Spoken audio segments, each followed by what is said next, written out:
Todia est votre loser régulier, typique et pathétique qui a été réincarné dans un monde magique après avoir été accidentellement isekai par un dieu alors qu'il était adolescent. Il a tout perdu sauf son smartphone, que le dieu remplit de pouvoirs magiques en compensation de sa mort injuste. Cependant, juste avant que cela ne se produise, il se réveille dans un nouveau monde, et alors qu'il regarde autour de lui, il reçoit un appel du dieu, qui lui dit qu'il a déjà modifié la carte et la navigation sur son téléphone pour s'adapter à son monde actuel. Après avoir raccroché, il commence à marcher, suivant la navigation sur son téléphone. Il se demande s'il peut obtenir de la nourriture et de l'eau avec la monnaie de son ancien monde. Juste au moment où il continue à marcher, un homme riche et avide dans un chariot qui passe s'arrête immédiatement et court vers lui comme un idiot pour demander où il a eu ses vêtements, offrant de payer beaucoup d'argent pour eux.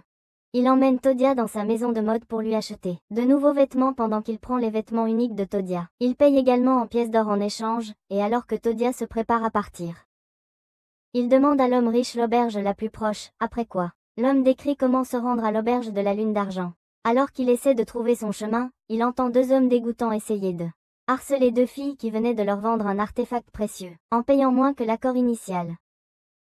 Todia se précipite sur les lieux et propose à la jeune fille de lui payer une pièce d'or pour l'objet. Elles acceptent immédiatement. Il ramasse alors une pierre et brise l'artefact que tient le voyou, les énervant sur le champ. Un idiot se rue sur lui, mais il l'esquive et le met à terre.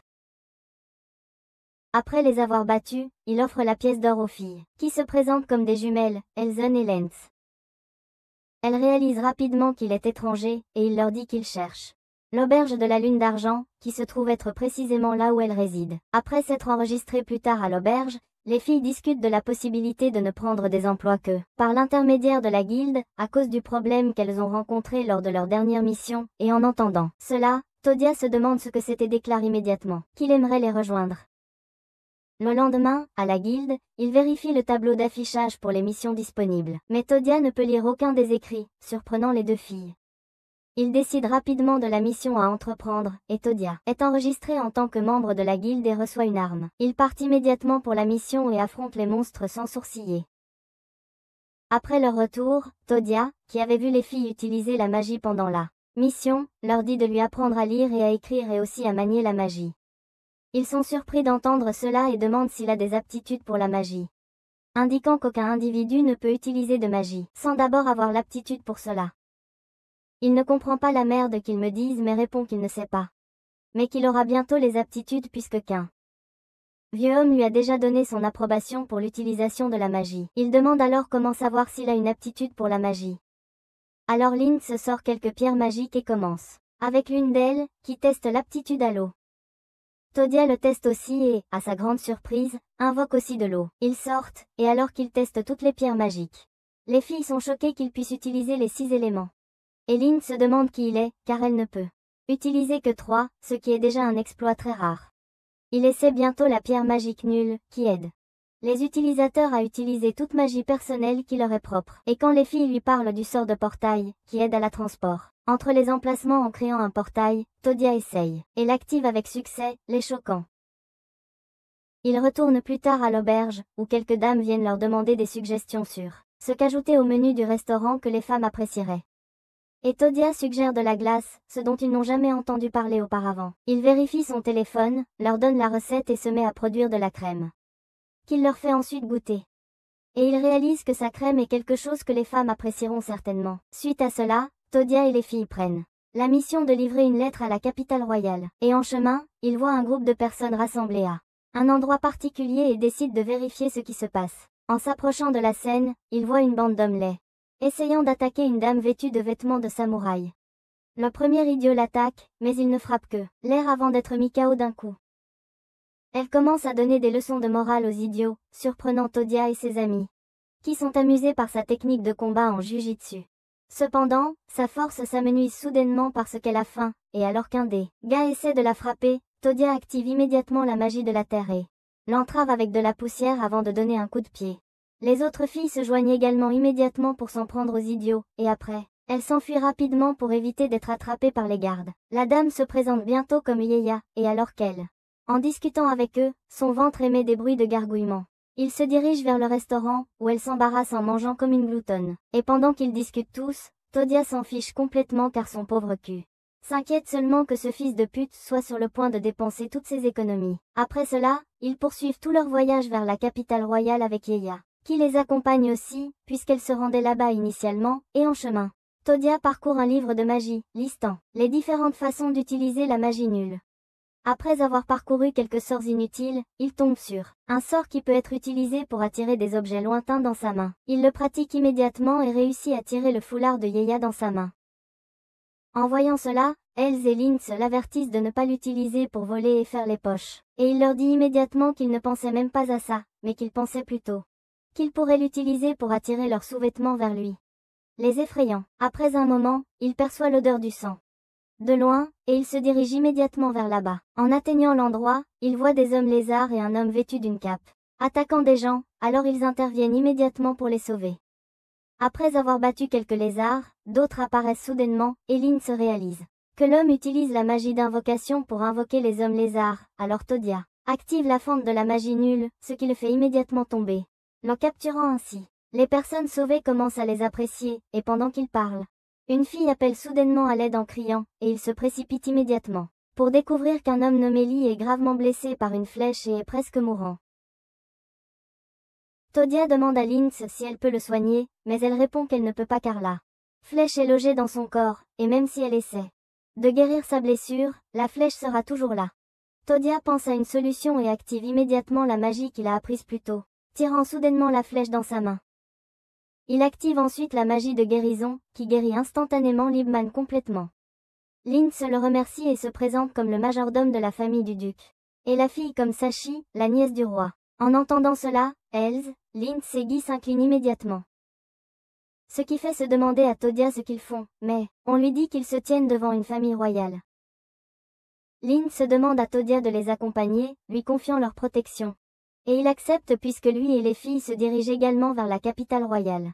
À son arrivée dans la capitale, le père de Sachi l'accueille joyeusement pour avoir sauvé son fille, et pendant qu'ils discutent plus tard, Toil apprend que sa femme, Hélène, est aveugle et que personne n'a pu la guérir. Sachi lui dit que sa mère aurait pu l'être si quelqu'un avait eu la capacité de son grand-père, mais le père lui dit que non. Personne ne peut utiliser la même magie puisque ce n'est pas de la magie. Cependant, ils espèrent trouver quelqu'un avec une magie similaire. En entendant cela, Linz et Els recommandent immédiatement Todia, et il est emmené pour rencontrer Hélène. Il la guérit étonnamment, et le père de Sachi le récompense, lui et son équipe, avec une énorme quantité de pièces et les médailles de la famille royale, qui permettent un passage libre à travers les points de contrôle. Après cela, Todia et ses complices quittent bientôt le château royal, et après cela, Guy est interrogée sur sa destination, et elle déclare qu'elle a décidé de se donner à lui, alors il l'accueille avec joie dans la guilde en tant que membre de l'équipe.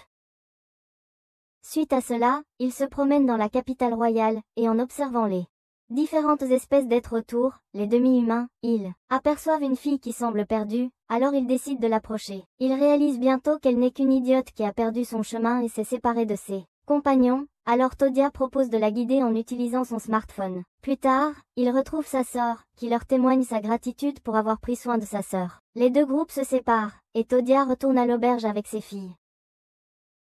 Quelques jours plus tard, il voit deux hommes stupides jouant toujours au shogi, le jeu qu'il leur avait fabriqué quelques jours auparavant, et il est surpris de voir comment deux hommes fauchés peuvent passer leur temps à ne rien faire comme s'il avait des investissements qui travaillaient pour eux. Pendant qu'il les observe, Els et Yeya reviennent avec des boîtes de nourriture, et elles lui disent d'apporter une des boîtes à la famille du duc, ce qu'il accepte à contre-cœur. Au manoir du duc, il présente la nourriture et un jeu de shogi, et aide le duc à perdre son temps lui aussi. Le lendemain, il se rend à la guilde avec son équipe pour voir quelle mission entreprendre. Ensuite, Todia suggère de combattre des méga slims, mais les filles refusent car elles détestent toute substance visqueuse à part sa crème. Puis, il propose une autre mission. Lors de la mission, il se dirige vers les ruines de L, ancienne capitale, et rapidement isekai les monstres. Après, il se demande s'il y a des trésors dans les ruines, alors Todia utilise sa magie de recherche pour scanner la zone. Il détecte bientôt un artefact historique, et il se dirige immédiatement vers le donjon pour le trouver.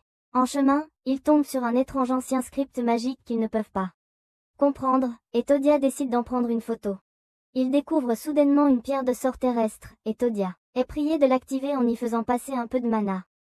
En faisant cela, l'inscription ancienne commence soudainement à briller et la porte secrète s'ouvre, les conduisant à la relique historique que Todia avait initialement détectée. Ils s'approchent de la relique, se demandant ce que c'est, et alors qu'ils examinent cela, le sort de lumière de Lens, qui fournissait de l'illumination, commence soudainement à diminuer jusqu'à s'éteindre, les choquant. Le noyau de la relique commence soudainement à briller, et il réalise instantanément qu'il absorbait la lumière. La relique s'active immédiatement, et il réalise que c'est une bête magique. Et non une relique historique comme il le pensait. Todia active rapidement le sort de portail, les ramenant instantanément à l'extérieur, échappant ainsi, mais la bête leur dit que vous n'irez nulle part, brisant immédiatement la sortie du donjon et commençant à les attaquer. Lens active immédiatement sa magie de feu, envoyant des flèches de feu vers la bête magique, mais elle absorbe seulement sa magie et devient plus forte. Ye charge aussi stupidement vers elle avec une épée miroir, et elle est choquée que la bête ne soit pas affectée. ELS fait également son mouvement mais en vain, et Todia essaie immédiatement d'utiliser le glissade magique, mais la bête manœuvre pour échapper à son chemin magique. Il demande ensuite à Lens d'utiliser un indirect, ce qu'elle fait immédiatement en lâchant un bloc de glace sur la bête, la restreignant, avant qu'elle-ci ne donne un coup final, lui coupant les jambes. Cependant, juste au moment où ils se réjouissent d'avoir gagné, la bête régénère soudainement et attaque elle-ci. Todia va la soigner et se demande quelle pourrait être la faiblesse de la bête. Puis, il trouve soudain une solution, se rappelant le principe du jeu Shobi auquel il a joué ces derniers jours. Il s'approche de la bête et sort immédiatement son noyau en utilisant la magie, et le lance vers elle-ci, qui le détruit. Avec son méga coup de poing, battant ainsi le monstre. Il rend immédiatement visite au duc pour lui rapporter ce qui s'est passé, Todia lui montrant aussi la photo qu'il a prise, et le duc lui dit que cela pourrait être un indice sur le mystère du déplacement de la capitale, et lui demande de l'aider à en trouver la source. Todia et ses acolytes partent ensuite, et le lendemain, Todia revient pour rencontrer le duc, mais se rend compte qu'il se précipite vers un endroit. En le voyant, le duc lui dit de venir avec lui car son frère a été empoisonné. En chemin, le duc soupçonne que les coupables responsables de l'empoisonnement doivent être les nobles qui s'opposent à lui, l'alliance de son frère avec le royaume de Mizmedan. Todia est surpris et demande comment cela le concerne, et le duc lui dit qu'il veut qu'il utilise la même magie qu'il a utilisée sur sa femme ou son frère. En arrivant au manoir de son frère, il rencontre un laid chauve appelé Comte Balza, qui leur dit qu'ils ont découvert que le coupable est l'ambassadeur, qui vient de Mizmedan, et que sa tête devrait être tranchée immédiatement. Mais Alfred, le duc, lui dit d'arrêter ces conneries car son frère serait le juge de cela. Balza fait une déclaration insultante, et Todia récompense son sale cul avec une claque. En arrivant dans la chambre de son frère, Todia passe à l'action et active le magie de guérison, récupération, ce qui choque les autres qu'ils puissent utiliser le perdu dans tout. Magie capable de guérir toute condition anormale. Le roi est instantanément guéri, excitant tout le monde à Charlotte. La mage officielle de la famille lui dit à quel point elle est surprise. Pendant ce temps, la princesse est déjà en train de craquer pour lui et décide de tenter sa chance immédiatement. Le roi se demande pourquoi Mizmedan voudrait l'isekai car il trouve cela difficile à croire, mais le général Léon lui dit qu'il s'est effondré juste après avoir bu le vin que l'ambassadeur de Mizmedan lui a donné. Il leur dit alors de convoquer l'ambassadeur immédiatement. En voyant l'ambassadeur, Todia découvre que c'est la sœur de la fille qui s'était perdue dans la capitale royale, et il dit au roi de lui permettre d'entrer dans la salle à manger où l'incident s'est produit. Dans la salle à manger, il utilise la magie de recherche pour chercher toute trace de poison dans la pièce, et après cela, il demande à ce que tous ceux qui étaient dans la pièce au moment de l'incident soient rassemblés. Après leur rassemblement, il lui demande pourquoi il les a convoqués, et il leur dit que, puisque tout le monde était présent au moment de l'incident, cela signifie que l'un d'eux est le coupable. Ils commencent à se sentir comme Sherlock Holmes, mais ils ne sont pas impressionnés, déçus par sa stupidité. Balza l'appelle idiot, disant qu'ils savent déjà que c'est l'ambassadeur. Mais Todia répond qu'il va résoudre l'affaire.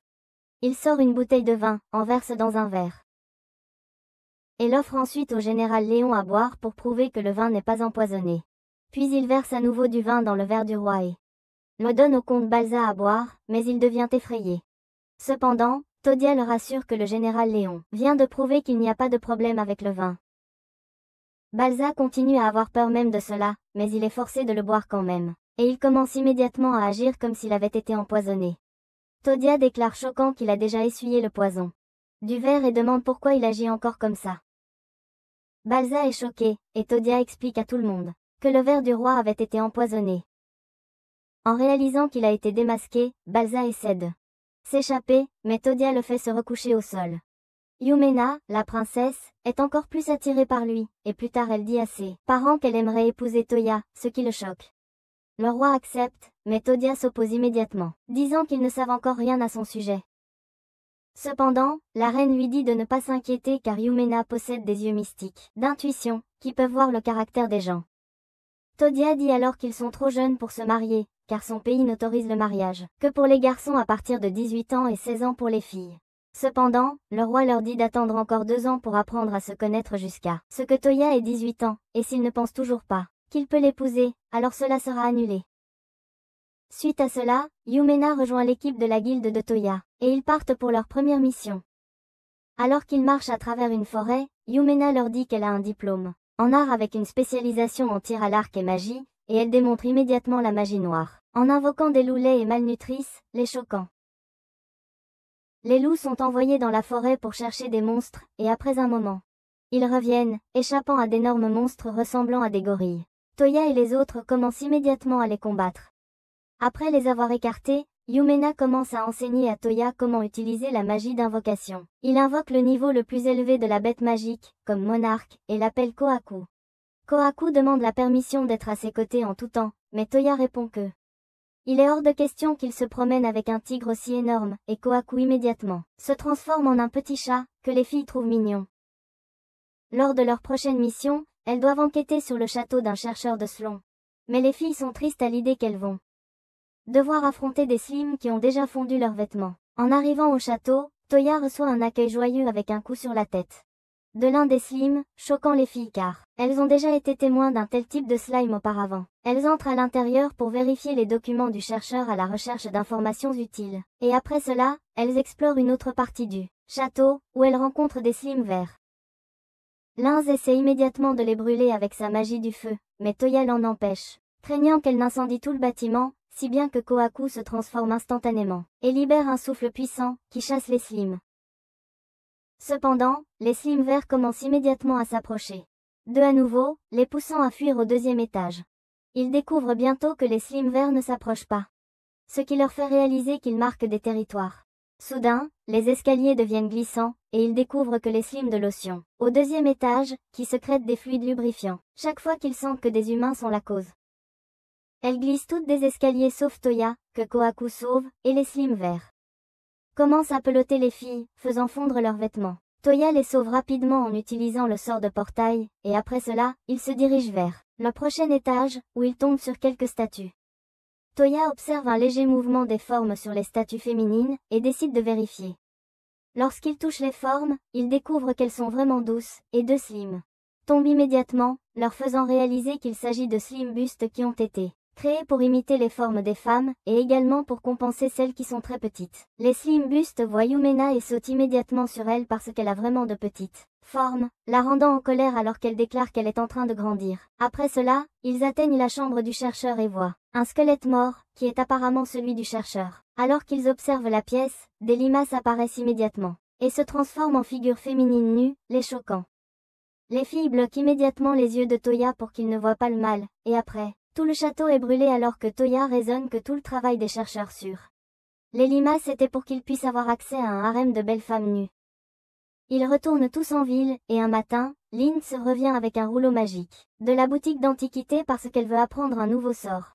Cependant, elle trouve difficile de lire le rouleau car les textes sont écrits en magie ancienne, donc Toya utilise le sort de modélisation pour créer une paire de lunettes capables de lire les textes pour elle, et après elle commence à pratiquer le nouveau sort mais échoue de nombreuses fois jusqu'à ce que son mana soit épuisé. Elle devient bientôt frustrée, alors Toya décide de transférer un peu de mana en elle, et lui explique comment elle pourrait faire fonctionner le sort, après quoi elle réussit à l'activer. Suite à cela, Toya et Elsa se dirigent vers la capitale royale pour obtenir de nouveaux gantelets pour elle, après avoir cassé les précédents lors de la dernière mission. Après leur retour de la capitale royale, elles reçoivent une lettre de la capitale royale, demandant leur présence car elles souhaitent accorder à Toya chevalerie en récompense d'avoir résolu l'incident de l'autre jour. Toya est surpris et demande s'il peut décliner, et Yumena lui dit oui. Mais il devra expliquer sa raison de refus devant le public. Après avoir assisté à la cérémonie de chevalerie et décliné la chevalerie, Toya est récompensé avec un manoir, et il s'y rend avec ses filles. En arrivant là-bas, il raisonne que le manoir est trop grand pour 5 personnes. Cela choque Lynx, Elz et Yeya, qui pensaient que la maison était destinée juste pour lui et Yumena. Il leur dit qu'elles ne sont pas sa famille, disant qu'il les aime toutes également, les surprenant encore plus. Plus tard, un majordome nommé Lion, le frère aîné de Liam, arrive avec d'autres serviteurs, qui s'occuperont d'eux, et dès qu'ils commencent à travailler. Le duc et sa fille Led avec le nom drôle, Sushi, arrivent, et il dit à Toya qu'il vient avec une demande pour lui et son équipe. Il explique que la nation prévoit de former une alliance avec le royaume de Miss Mida, ce qui signifie qu'ils devront préparer un lieu pour que les deux rois discutent des affaires. Mais ajoute qu'il pourrait y avoir des problèmes en cours de route lors du transport d'un royaume à un autre, donc il veut que Toya l'aide avec son sort de porte.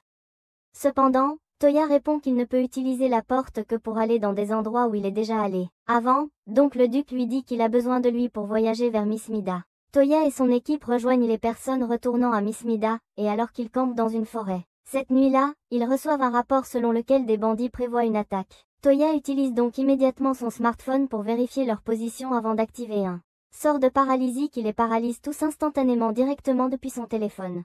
Le lendemain matin, Toya sort avec Arma, la sœur d'Olga, et Yumena. Et alors qu'ils traversent le marché, il voit Léon, l'un des gardes, les escortant, essayant d'acheter un bijou pour sa bien-aimée Olga. Il l'approche pour lui demander pour qui il achète, mais il ment en disant que c'est pour sa mère.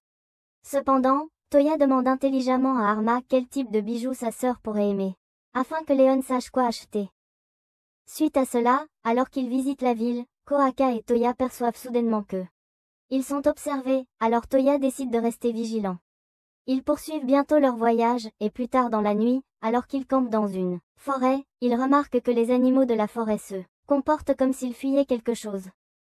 Ils se demandent ce que c'est et voient soudain un dragon voler dans le ciel, et Toya vérifie son téléphone pour découvrir qu'il se dirige vers un village voisin. Ils atteignent bientôt le village, qui est déjà en flammes à cause du dragon. Toya lance immédiatement une attaque avec sa magie, mais le dragon l'esquive et attaque avec son souffle de feu. Le dragon commence à le poursuivre tandis qu'il s'enfuit avec Kohaku, et il réussit à entraîner le dragon hors de la ville. Il déclenche alors plusieurs attaques, avec Lynx qui suit avec la lame d'eau. Mais le dragon résiste aux attaques et réagit avec un souffle de feu dirigé vers Lynx. Cependant, Toya la sauve avant qu'elle ne devienne un barbecue. Ils lancent tous plusieurs autres attaques, mais le dragon leur montre qu'ils ne sont qu'un groupe de faibles. Toya dit à Lynx de dresser un énorme mur défensif de glace derrière lui, et il le transforme immédiatement en une substance réfléchissante avant d'envoyer une myriade d'attaques lumineuses, qui sont déviées par la substance réfléchissante, d'incendier le dragon, l'envoyant au nirvana. Un plus grand dragon apparaît soudainement et s'excuse au nom du dragon stupide, qui leur a causé des ennuis. Il réalise bientôt à quel point Toya est puissant, et il s'excuse immédiatement pour son impolitesse avant de s'envoler. Le lendemain, le chef du village et son assistant Lei viennent présenter un fonds qu'ils ont obtenu du dragon pour le remercier de sa contribution à la sauvegarde du village. Il refuse d'abord, mais on lui dit qu'il peut l'utiliser pour créer une nouvelle arme, puisqu'il a cassé son arme pendant le combat avec le dragon. On lui donne alors une lame en métal qu'ils ont également trouvée dans l'œil du dragon, et il se souvient que quelqu'un avait attaqué le dragon avec la lame tandis qu'il prévoyait de l'attaquer. Le voyage continue vers Miss Mida, et en arrivant là-bas, le roi de Miss Mida les accueille et les remercie d'avoir protégé Olga. Yumen se présente et remet la lettre du duc concernant l'alliance.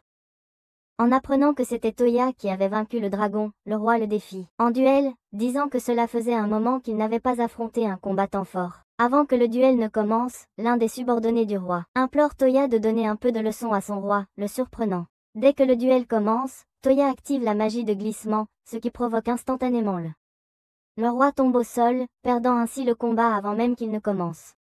Le roi se sent trompé et supplie pour un dernier combat, demandant de ne pas utiliser le sort cette fois, ce à quoi il consent. Le combat commence, et après quelques échanges, Toya libère soudainement une attaque rapide, en utilisant le sort d'accélération, mais le roi disparaît et réapparaît derrière lui avec un coup à une vitesse incroyable, utilisant un sort d'annulation appelé Axel, mais Toya l'esquive à peine.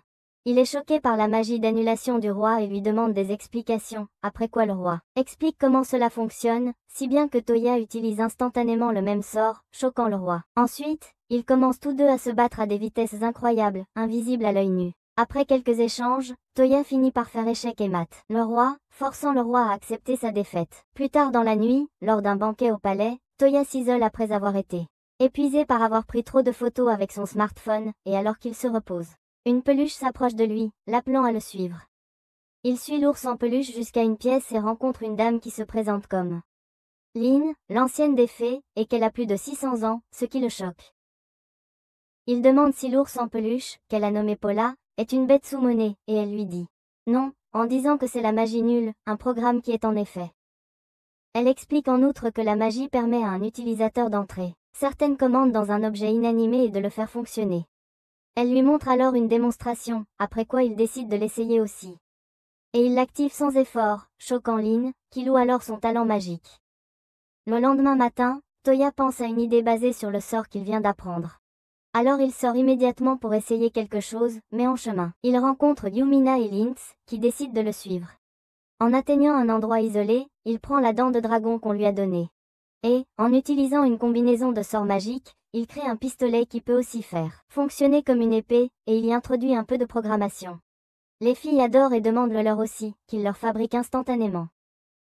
Alors qu'ils reviennent de cet endroit inconnu, Kohaku et Todia perçoivent qu'ils sont être observés à nouveau, et Kohaku lui indique où se trouvent les espions, alors Todia renvoie immédiatement les filles, disant qu'il a des affaires urgentes. Il active Axel, et apparaît soudainement derrière les deux espions stupides, qui essaient immédiatement de s'échapper, mais il les suit avec son téléphone. Et utilise à nouveau Axel, apparaissant devant eux. Cette fois, il leur tire dessus avec son arme nouvellement fabriquée, en utilisant des balles en caoutchouc et les attache. Il se rend vite compte que ce sont Lapis et Cécile, deux de ses servantes, que le roi de Belfast a envoyé pour veiller sur la princesse Yumina à son insu. Ils disent à Todia de garder cela secret, et il acquiesce. Suite à cela, le roi de Belfast rencontre avec succès le roi de Mizmaid grâce au sort de portail de Todia. Après être retourné à la capitale royale, Todia, par ennui, décide de fabriquer une bicyclette, et alors qu'il le fait, le roi apparaît pour le remercier de sa contribution au succès de l'alliance avec le royaume de Mizmaid. Le roi s'intéresse également à la bicyclette qu'il essaie de fabriquer, et après l'achèvement, le roi décide d'abandonner les affaires de la nation pour faire du vélo, avec un petit garçon, qui n'a même pas encore 16 ans. Les autres filles s'amusent avec ce nouveau véhicule, et Todia en fabrique également pour elle. Le roi demande bientôt qu'il fasse aussi pour sa petite fille, Sushi, offrant de payer tous les matériaux utilisés. Todia se dirige immédiatement vers le marché pour obtenir des matériaux, et en marchant, il observe quelques voyous harceler une jeune fille qui les avait volés. Il intervient, mais les gars essaient de l'attaquer, alors il sort son pistolet et leur tire des balles en caoutchouc. Il emmène la fille manger, et alors qu'elle mange, elle révèle tout ce qui lui est arrivé dans le passé qui l'a poussée à devenir pickpocket. En entendant cela, Todia propose de lui donner un emploi où elle n'aura plus à se soucier de la nourriture ou d'un abri, mais à condition qu'elle arrête de voler. Il l'emmène chez lui et lui propose un emploi en tant que l'une de ses servantes. Ensuite, il emmène Sushi avec Yumina faire des courses pour acheter les matériaux nécessaires à son vélo, et pendant qu'ils sont au marché, il voit Arma, qui est ravie de les voir. Bientôt, il voit Alba et Liv marcher ensemble, et commence immédiatement à les espionner, attendant de voir ce qui va se passer entre eux. Alors qu'il regarde, il rencontre par coïncidence le roi de Mizmaid, qui les rejoint également pour observer deux amoureux peu sérieux. Après un moment à regarder et à observer que Livon n'a ni courage ni audace pour parler aux femmes, une bagarre éclate et Livon immédiatement intervient pour défendre un homme que certains terrans harcèlent. Les hommes sortent des couteaux pour attaquer, mais Todia et le roi de Mizmaid interviennent rapidement et s'occupent des idiots. Livon découvre bientôt que c'est Todia même s'il a essayé de cacher son visage. Et pendant qu'il parle, il fait avouer à Livon ses sentiments pour Olga, qu'elle accepte instantanément. En rentrant chez lui, Todia apprend qu'il a des invités, et il est surpris de découvrir qu'il s'agit de Lien et Charlotte. Il lui demande pourquoi elle lui a rendu visite, et elle lui parle d'un incident similaire au monstre magique de cristal qu'il a vaincu dans les ruines de l'ancienne capitale royale. Le surprenant Lien lui dit alors de se préparer à utiliser souvent son sort de portail car elle restera dans la capitale royale pendant un certain temps et aura besoin de son aide pour se déplacer. Cependant, Todia répond qu'il ne peut utiliser le sort de portail que pour sauter vers des endroits où il est déjà allé, mais Lien lui parle d'un nouveau sort appelé Rappel, qui permet à l'utilisateur de lire les pensées des autres et de sauter à n'importe quel endroit dans les souvenirs lus. Elle lui dit qu'elle veut visiter les ruines d'Ishun et suggère qu'il utilise Rappel avec Yeya, qui vient du pays. Il active Rappel, et en voyant quelques endroits d'Ishun dans sa mémoire, il ouvre immédiatement le portail et conduit tout le monde là-bas, le choquant alors qu'il réalise que c'était le même endroit qu'il a vu dans la mémoire de Yeya. Il demande à Lien où elle veut aller, à quoi Elle répond que ce sont les ruines de Nura et Yeya. Ne connaissant pas l'endroit, elle mentionne que son père devrait savoir. Elle l'emmène chez elle pour rencontrer son père, mais en arrivant là-bas, elle ne rencontre que sa mère et sa sœur. On lui dit que son père a accompagné le gouverneur, Lord Erazu, sur le champ de bataille après que les armées Takeda ont soudainement avancé il y a quelques jours. Elle est choquée d'entendre cela, et dit immédiatement à Tuya d'utiliser rappel pour la transporter là où se trouvent son père et son frère. Tuya promet à sa mère et à sa sœur de s'assurer que son père et son frère reviennent sains et saufs, mais la mère de Yeya demande qui est le -bas dans le monde entier. Ils apparaissent bientôt au camp de l'armée du père et du frère de Yeya. En utilisant le sort de portail, et Jotaro est choqué de voir sa sœur. Tuya voit les soldats blessés autour et immédiatement il les guérit tous, surprenant tout le monde dans la pièce. Ethan demande des nouvelles des ennemis qui attaquent et Jotaro lui dit qu'il n'en sait rien, disant qu'ils devraient déjà être morts mais qu'ils sont encore en vie, et ne meurent pas, sauf que leurs masques d'Oni sont cassés. Lin suggère qu'il pourrait s'agir d'artefacts ou de reliques magiques, alors Tuya décide d'essayer quelque chose sur son smartphone déraisonnablement puissant encore une fois, comme il le fait habituellement. Il marque les emplacements de toute l'armée Takeda et active plusieurs magies qui font immédiatement pleuvoir des attaques lourdes sur eux, les écœurant. Il rencontrerait bientôt Ayazu, et pendant qu'il planifie comment abattre l'armée Takeda, une femme laide nommée Tsubaki apparaît soudainement avec une lettre de Kosaka, l'un des 4 principaux généraux de Takeda qui a été enfermé dans une prison souterraine, leur demandant d'arrêter Kansakaiti, le méchant contrôlant l'armée des morts. Tudia leur dit de le laisser faire, lui et son équipe, et il utilise le rappel pour lire la mémoire de Tsubaki avant de se transporter, lui, Lin, et Tsubaki, au camp Takeda plus tard cette nuit-là. Au camp Takeda, Lin utilise son sort d'invisibilité sur eux, et Tuya essaie d'utiliser le sort de portail pour sauter dans le territoire. Mais il est bloqué par une barrière inconnue, que il soupçonne d'avoir été érigée par Kansakaiti. Ensuite, il se dirige vers la prison souterraine pour rencontrer Kosaka sans être remarqué, grâce au sort d'invisibilité. Il sauve bientôt les principaux généraux, et après, Tuya essaie de localiser Kansakaiti avec son téléphone, mais ne peut pas à cause de la barrière. Lin suggère qu'il doit s'agir d'un talisman qui le bloque, et l'un des généraux propose de les emmener au talisman pour qu'ils puissent le détruire. Il trouve bientôt la barrière du talisman, et Tuya la détruit avec son arme et ensuite localise tous les soldats Oni avant de lancer des attaques de foudre sur eux, ne laissant que Kansakaiti en vie. En utilisant le sort de portail, il se transporte à l'emplacement de Kansakaiti. Un des généraux lance immédiatement une attaque, mais il est résisté par un homme laid, semblable à un gobelin, qui était leur seigneur mais est maintenant sous le contrôle de Kansakaiti. Les généraux sont choqués, et ils s'abstiennent de se battre contre lui parce qu'ils le respectent, mais Tuya se moque du respect, alors qu'il sort son arme et tire dans son crâne épais. Kansakaiti raisonne que c'est un type fou, et il révèle immédiatement le joyau immortel dans son œil gauche, qui l'empêchera de mourir. Mais il réalise vite qu'il est un grand idiot alors que Tuya active le sort du porc et attire le joyau dans sa main.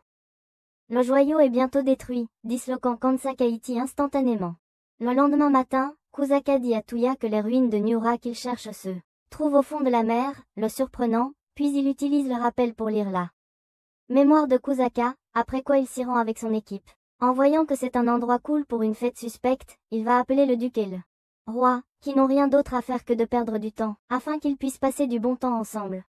Et pendant que tout le monde est impliqué dans une activité ou une autre, Tuya rencontre Lien, et il décide de commencer à enquêter sur les ruines, qui est leur raison d'être là. Tuya plonge dans l'océan et nage vers le fond marin pour trouver les ruines, mais à mesure qu'il s'en approche, il ne peut plus retenir sa respiration, alors il remonte rapidement à la surface de l'eau, mais pas sans avoir bu un peu d'eau salée. Après un moment, il demande à Lien si elle connaît un sort qui permet à quelqu'un de fonctionner sous l'eau, mais elle lui dit qu'elle ne l'a jamais appris. Cependant, Kohaku lui dit qu'il connaît un sort qui contrôle l'eau de tout type et qui peut aider. Et il recommande une bête magique appelée l'Empereur Noir. Ensuite, il se dirige vers un espace ouvert, et Tuya invoque l'Empereur Noir, en utilisant la synergie de son mana et de celui de Kohaku. Lorsque l'Empereur Noir voit Kohaku, il est choqué qu'il se rabaisse à ce point pour permettre à un humain d'être son maître, mais Kohaku annonce la bonne nouvelle que Tuya deviendra bientôt leur maître aussi. Les arrogants empereurs noirs défient Tuya en duel, s'ils gagnent. Ils passeront un pacte avec lui. Dès le début du combat, Tuya active une technique de glissement et programme une boucle infinie, qui les fait tomber continuellement jusqu'à ce qu'ils finissent par se rendre. Ils l'acceptent comme leur maître, et ils les nomment Kyukyu et Sango. Après cela, ils se transforment en créatures plus petites pour se déplacer facilement avec Touya, et ils activent bientôt un bouclier protecteur autour de lui, ce qui lui permet de se déplacer librement dans l'eau. En entrant dans les ruines, il se dirige vers le centre, et les empereurs noirs lui disent de canaliser sa magie dedans, ce qui active immédiatement, et le transporte vers une étrange installation. Une dame s'approche soudainement de lui avec sa vanne. Annoncée gratuitement, mais il lui dit de fermer sa vanne. Elle se présente comme Seska, et lui dit que le jardin flottant, appelé le jardin de Babylone, a été construit par son créateur, le professeur Regina Babylone, qu'il a également créé pour servir de terminal de contrôle du jardin pendant plus de 5000 ans, le choquant. Elle lui dit ensuite qu'elle l'a jugé qualifié pour être son maître, et elle confie tout le soin du jardin entre ses mains. Le surprenant alors qu'il se demande comment il est qualifié. Elle lui dit que seule une personne possédant toutes les affinités aurait pu activer les ruines, mais pas seulement cela, aussi le fait qu'il est un homme Sigma, et qu'il n'est pas tombé dans son piège lorsqu'elle lui a montré ses sous-vêtements. Tudia va appeler ses collègues, les transportant dans le jardin en utilisant le sort de la porte, et le jardin les amuse. Ils se séparent bientôt après une conversation inutile, et pendant que Umena et les autres filles visitent le jardin, elle leur dit qu'elle veut avoir une discussion avec elle. Et quand on pourrait penser que la princesse veut tenir une conversation intelligente, elle leur demande si elles ont toutes décidé de devenir les épouses de Tudia, comme discuté lors d'une conversation précédente, mais elles ne sont toutes qu'un groupe d'idiotes qui n'ont toujours pas accepté leurs sentiments pour lui. Pendant ce temps, Tudia, Lynn et Seska continuent de parler du jardin et Seska révèle que le jardin était un tout complet jusqu'à ce qu'il soit divisé en parties et dérive les uns des autres. Tudia vérifie son téléphone pour voir s'il peut localiser les autres parties du jardin mais il ne peut pas les trouver, et puis Seska lui dit qu'il devra compléter l'enregistrement pour le jardin, qui est maintenant sous sa responsabilité. Pendant qu'il se demande ce qu'il devra faire, elle l'attrape et échange le célébra avec lui, choquant tout le monde. Elle lui dit ensuite qu'elle a collecté ses informations génétiques. Et la propriété du jardin est maintenant transférée à lui. Lynn se décide immédiatement de tenter sa chance aussi, alors elle lui avoue son amour. Suivi d'un échange de salves également, choquant les autres filles. Elles rentrent toutes chez elles et Seska est acceptée comme nouvelle servante dans le manoir de Tudia. À la suite de cela, toutes les filles commencent à se battre pour leur place dans le cœur de Tudia, toutes luttant pour être sa fiancée, et il commence à s'inquiéter de ne pas être à la hauteur dans son devoir de mari, ne les rendant donc pas heureuses. Seska le rencontre et lui rapporte que le professeur Babylone a un message pour lui. Elle sort un câble USB pour le connecter à son smartphone. L'hologramme du professeur Babylone apparaît soudainement sur l'écran de son téléphone, et elle lui parle d'une histoire particulière à laquelle personne ne s'intéresse. Elle lui dit qu'elle peut prédire l'avenir, c'est pourquoi elle a pu préparer un hologramme. Pour cette situation, Tudia demande immédiatement ce qui va se passer entre lui et ses filles, mais elle refuse de le lui dire. Après la conversation, Tudia rend visite à Dieu immédiatement, pour lui parler de ses problèmes relationnels. Le vieil homme convoque la déesse de l'amour, qui ressemble plus à une fan de Barbie, et elle lui conseille de penser d'abord à son bonheur avant celui des filles. Après cela, il rassemble les 4 filles et leur dit qu'il n'est pas prêt à se marier car il n'est pas assez mature pour assumer la responsabilité de la vie d'autrui pour l'instant. Cependant, elles lui disent qu'elles l'attendront, peu importe le temps que cela prendra. Pendant ce temps, Liam, Seska et Charlotte observent de l'extérieur, et Seska révèle que, selon le professeur, Tudia finira avec 9 épouses. Plus tard, Tudia et ses anges de Charlie partent en quête d'un trou effrayant pour chasser les golems Mifro. Soudainement, les golems ont ébranlé leur monde avec des projectiles de l'âge de pierre, alors qu'ils fuyaient pour sauver leur vie.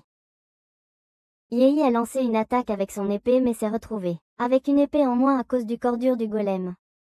Tudia a alors mis son chapeau de réflexion et a sorti un tour sur les golems en les téléportant dans le ciel.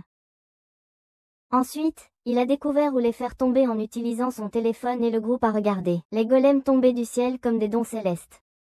Après leur crash, les golems se sont relevés comme s'ils n'avaient pas eu assez de coups et en voulaient plus, ils ont donc également lancé une série d'attaques utilisant des bulles balistiques d'eau sur l'un des monstres et Lynx l'a achevé. Avec un méga coup de poing de son gant chargé. Ne voulant pas être laissé de côté, Yumena a également frappé le deuxième golem avec des javelots électriques et a détruit son noyau. Les golems se sont effondrés comme une maison de cartes et les filles ont pu jouer avec leurs morceaux. De retour au manoir, Toya a été accueilli par ses servantes qui lui ont demandé comment s'était déroulée la chasse aux golems, et il a vanté leur nouveau classement en tant qu'aventuriers les mieux notés. Cependant, l'une des servantes a fait remarquer que Seska n'était pas revenu avec eux, ce qui a fait réaliser à Toya qu'il l'avait laissé derrière.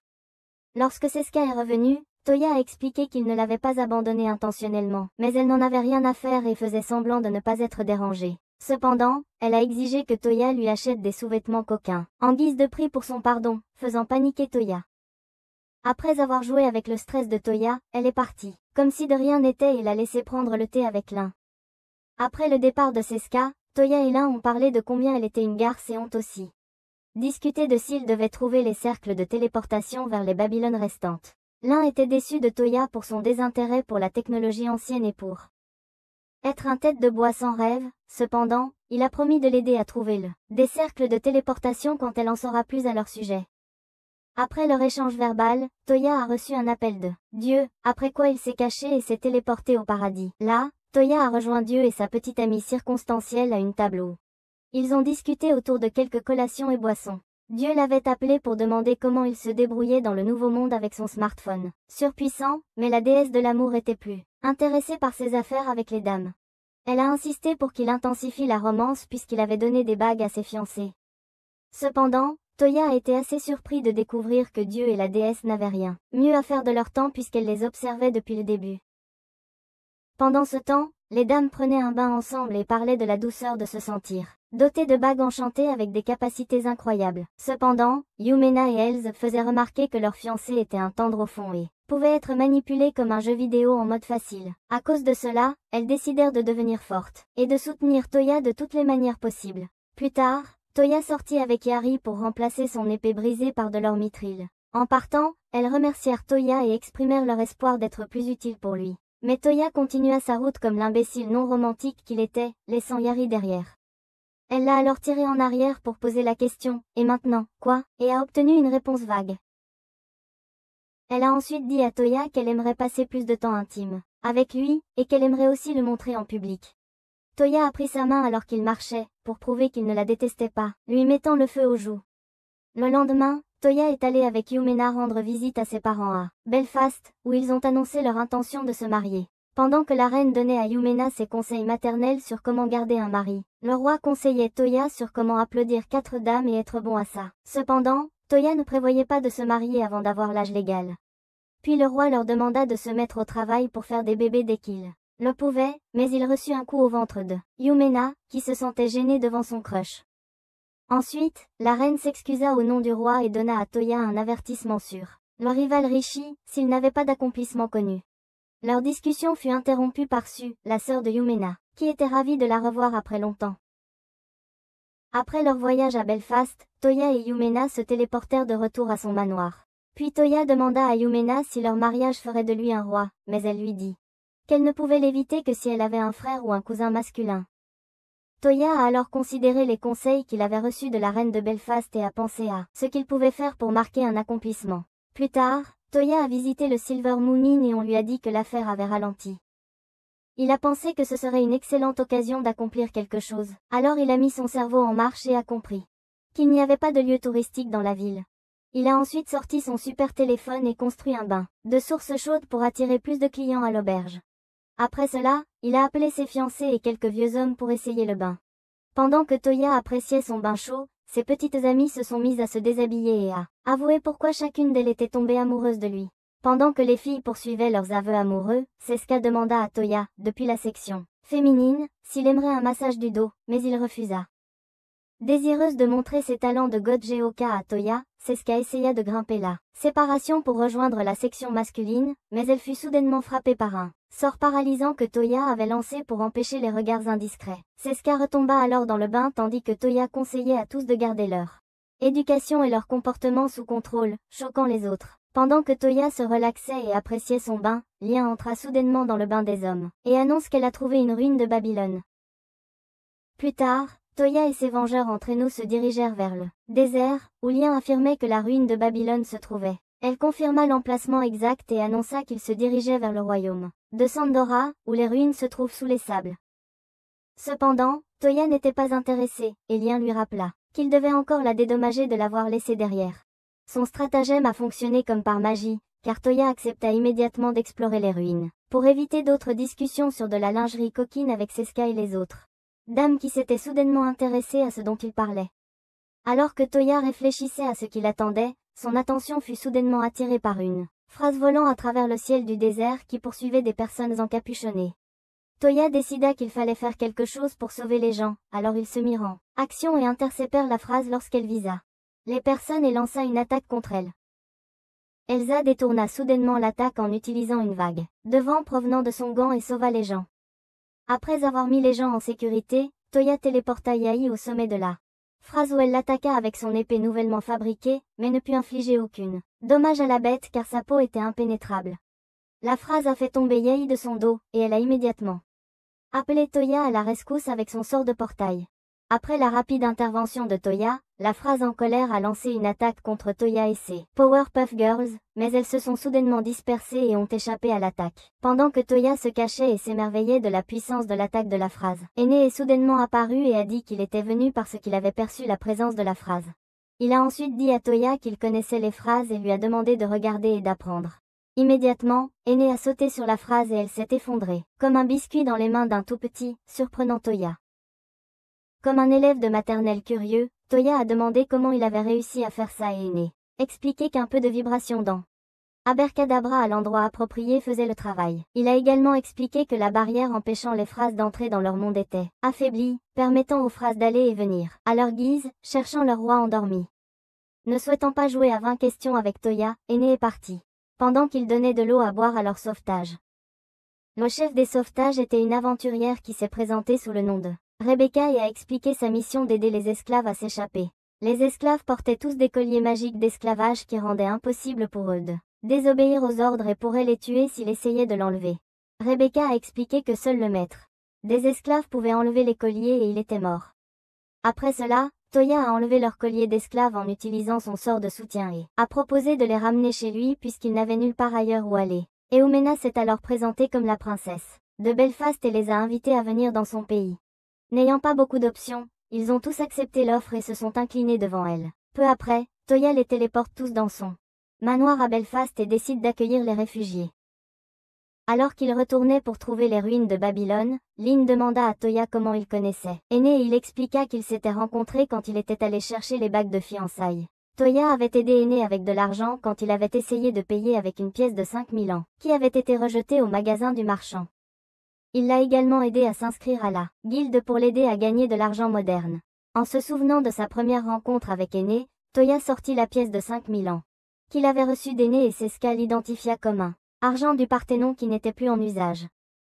Les filles conclurent alors qu'Aîné était suspect car il se promenait avec riche, était incroyablement puissant et avait un sens étrange de la mode, car il portait un foulard sous la chaleur du désert. Ensuite, les filles ont posé plus de questions à Toya sur Aîné et les phrases, insinuant qu'il leur cachait des informations. Toya leur a alors dit qu'il avait reçu un message du créateur de Babylon Garden qui pouvait voir l'avenir. Elle lui avait dit que les phrases détruiraient le monde. Comme les phrases avaient disparu depuis plusieurs années, leur apparition soudaine a déconcerté Toya et sa bande de héros improvisés. Cependant, Seska leur a dit que le bon docteur avait créé une arme ultime connue sous le nom de Frame Gear, un gigantesque costume robotique qui était stocké dans le hangar de Babylone, pour mener la guerre contre les phrases. Entendre parler des Frame Gears soudainement améliorés a fait passer l'humeur de Toya de mode avion à 5G ensuite. Lynn annonça qu'ils étaient arrivés à l'emplacement des ruines, mais il n'y avait rien en vue sauf les sables du désert. Toya et les autres filles suivirent Lynn jusqu'à l'endroit qu'elle avait trouvé, et elle dégagea le sable avec un sort de vent. Toya activa le cercle de téléportation et fut téléportée à l'atelier de Babylone, où il rencontra une fille étrange nommée Rosetta. Elle s'est présentée comme la responsable de l'atelier et a dit qu'elle transférerait la propriété de l'atelier à lui s'il pouvait dire de quelle couleur de culotte elle portait en restant immobile. Frustré, Toya a essayé de soulever sa robe avec le vent et a échoué. Il a aussi essayé de brûler ses vêtements mais a échoué là aussi. Il se concentre alors et regarde à travers ses vêtements avec de la magie et découvre que sa culotte est transparente. Il le lui dit et elle enregistre son ADN avec un baiser, et lui transfère la propriété de l'atelier. Rosetta lui a fait faire le tour et lui a dit que seul elle et le maître pouvaient utiliser l'atelier. Toya lui a ensuite remis son arme et lui a fourni un peu de mithril pour qu'elle puisse la reproduire. Après que Rosetta a reproduit son arme, Toya n'était pas impressionné car il était plus intéressé par les engrenages de cadre, alors il lui a demandé si Rosetta pouvait fabriquer des engrenages de cadre, mais elle ne pouvait pas car elle n'avait pas le plan. Ensuite, Toya ouvre un portail, permettant aux autres d'entrer dans l'atelier. Peu après leur entrée, Seska et Rosetta se sont disputés au sujet de la supériorité de leur domaine et Toya leur a demandé d'arrêter leurs bêtises. Tudier décide alors d'envoyer l'île de l'Atelier à Belfast pour fusionner avec l'île de Jardin. De retour au manoir, les réfugiés découvrent que Toya est le fiancé de la princesse et lui demandent de pardonner leur ignorance. Cependant, Toya leur demanda de ne pas s'en préoccuper. Rebecca demanda ensuite qu'elle trouve un emploi auprès de la guilde pendant que les anciennes esclaves resteraient au manoir jusqu'à ce qu'elle puisse aussi trouver un emploi. Quelque temps plus tard, Toya créa des emplois pour les anciennes esclaves, en ouvrant le café Moonreader, qui avait une bibliothèque. Il se rendit donc sur place pour vérifier son nouvel investissement et découvrit que les nouvelles employés esclaves, ainsi que les clients, étaient heureux. Toya fut informé par Rebecca et ses compagnes que les clients avaient pris goût aux livres que les ventes avaient rapportés pour la bibliothèque. Il fit remarquer que les livres étaient chers, mais il décida de redonner en rendant l'accès à la bibliothèque gratuit pour tous. Pendant leur conversation, Tudia leur expliqua comment il avait conçu la boutique en utilisant la magie nulle. Will, l'un des compagnons de Rebecca, dit à Toya que sa magie lui rappelait son grand-père, qui pouvait aussi utiliser la magie nulle. Il ajouta ensuite qu'il était envieux que ce don ne lui ait pas été transmis. Par curiosité, Toya demanda quel type de magie utilisait son père, et le garçon expliqua qu'il s'agissait d'un sort inutile appelé gravité, qui rend les choses plus lourdes qu'elles ne le sont habituellement. Cependant, Toya lui dit que ce n'est pas totalement inutile si on l'utilise correctement. Pendant ce temps, Rosetta s'occupait de la production en masse de bicyclettes qui se déroulait à l'atelier, et un certain commerçant connu sous le nom de Alba a acheté les bicyclettes à bon prix. Ensuite, Toya est allée à la guilde avec Eumena pour l'aider dans une quête pour améliorer sa carte de guilde bleue en rouge, comme celle de tout le monde. Ils ont donc cherché une quête à entreprendre et ont finalement décidé de partir à la chasse aux crabes monstres. Cependant, le secrétaire de la guilde, Prem, a demandé s'il était le propriétaire du Moon Reader Café et a demandé qu'il se procure une série de livres X-rated connus sous le nom de l'Ordre de la Rose. Sur le chemin du retour, Eumena a demandé à Toya s'il savait de quoi parlaient les livres qu'elle avait demandés, mais il n'en avait aucune idée et supposait qu'elle était simplement une lectrice passionnée. Eumena lui a alors dit que le livre parlait de la bromance entre des chevaliers d'une ville particulière, ce qui lui a fait réaliser pourquoi Lynx insistait pour acheter beaucoup de ses livres. Cependant, il a décidé de satisfaire la demande de Prem puisqu'il avait déjà promis. Il a ensuite demandé à Eumena comment elle connaissait ses livres, et elle lui a dit que la série avait été écrite anonymement par son amie Relio, princesse de l'Empire Refreeze, qui était membre de la communauté arc-en-ciel. Toya avait l'impression que sa tête allait exploser et a suggéré qu'ils aillent botter le cul d'un putain de crabe pour se vider la tête. Il l'a donc prise et est parti en trombe sur son chariot à pied. Ils ont trouvé le crabe ensanglanté, qui était beaucoup plus gros qu'ils ne l'avaient anticipé, et ont commencé leurs attaques. Eumena a alors mobilisé le crabe avec sa magie de maîtrise de la terre et a réduit ses membres en bouillie. Pendant ce temps, Toya a sauté sur le crabe monstrueux et a doublé son poids en utilisant la gravité magique qu'il venait d'apprendre auprès de Will au Moonreader. Ils sont retournés à la guilde et la carte de guilde d'Eumena a été mise à niveau. Ensuite, Toya a informé Prem qu'il se sentait puissant et invincible et qu'il aimerait dépenser son argent dans des livres. Excité d'apprendre qu'il était prêt à exaucer sa demande pour les livres idiots, Prem a rassemblé les demandes de livres de ses camarades amoureux des roses et a remis la liste à Toya, qui semblait assez surpris par leur enthousiasme. Toya demande alors à Eumena d'être son Frodo dans sa nouvelle mission acquise. À son arrivée à la librairie, Toya a passé sa commande, se sentant comme s'il venait de perdre son achat de préservatifs pour Ginity. Pendant que l'employé allait chercher les livres, Toya vérifiait d'autres genres de livres pour éviter que le café Moonreader ne devienne un club de lecture épicé. Alors qu'il faisait ses courses, un client est entré et a demandé un livre, mais Toya avait vidé les étagères de la bibliothèque. Elle le supplia alors de lui laisser prendre un des livres qu'il avait déjà acheté, mais il refusa.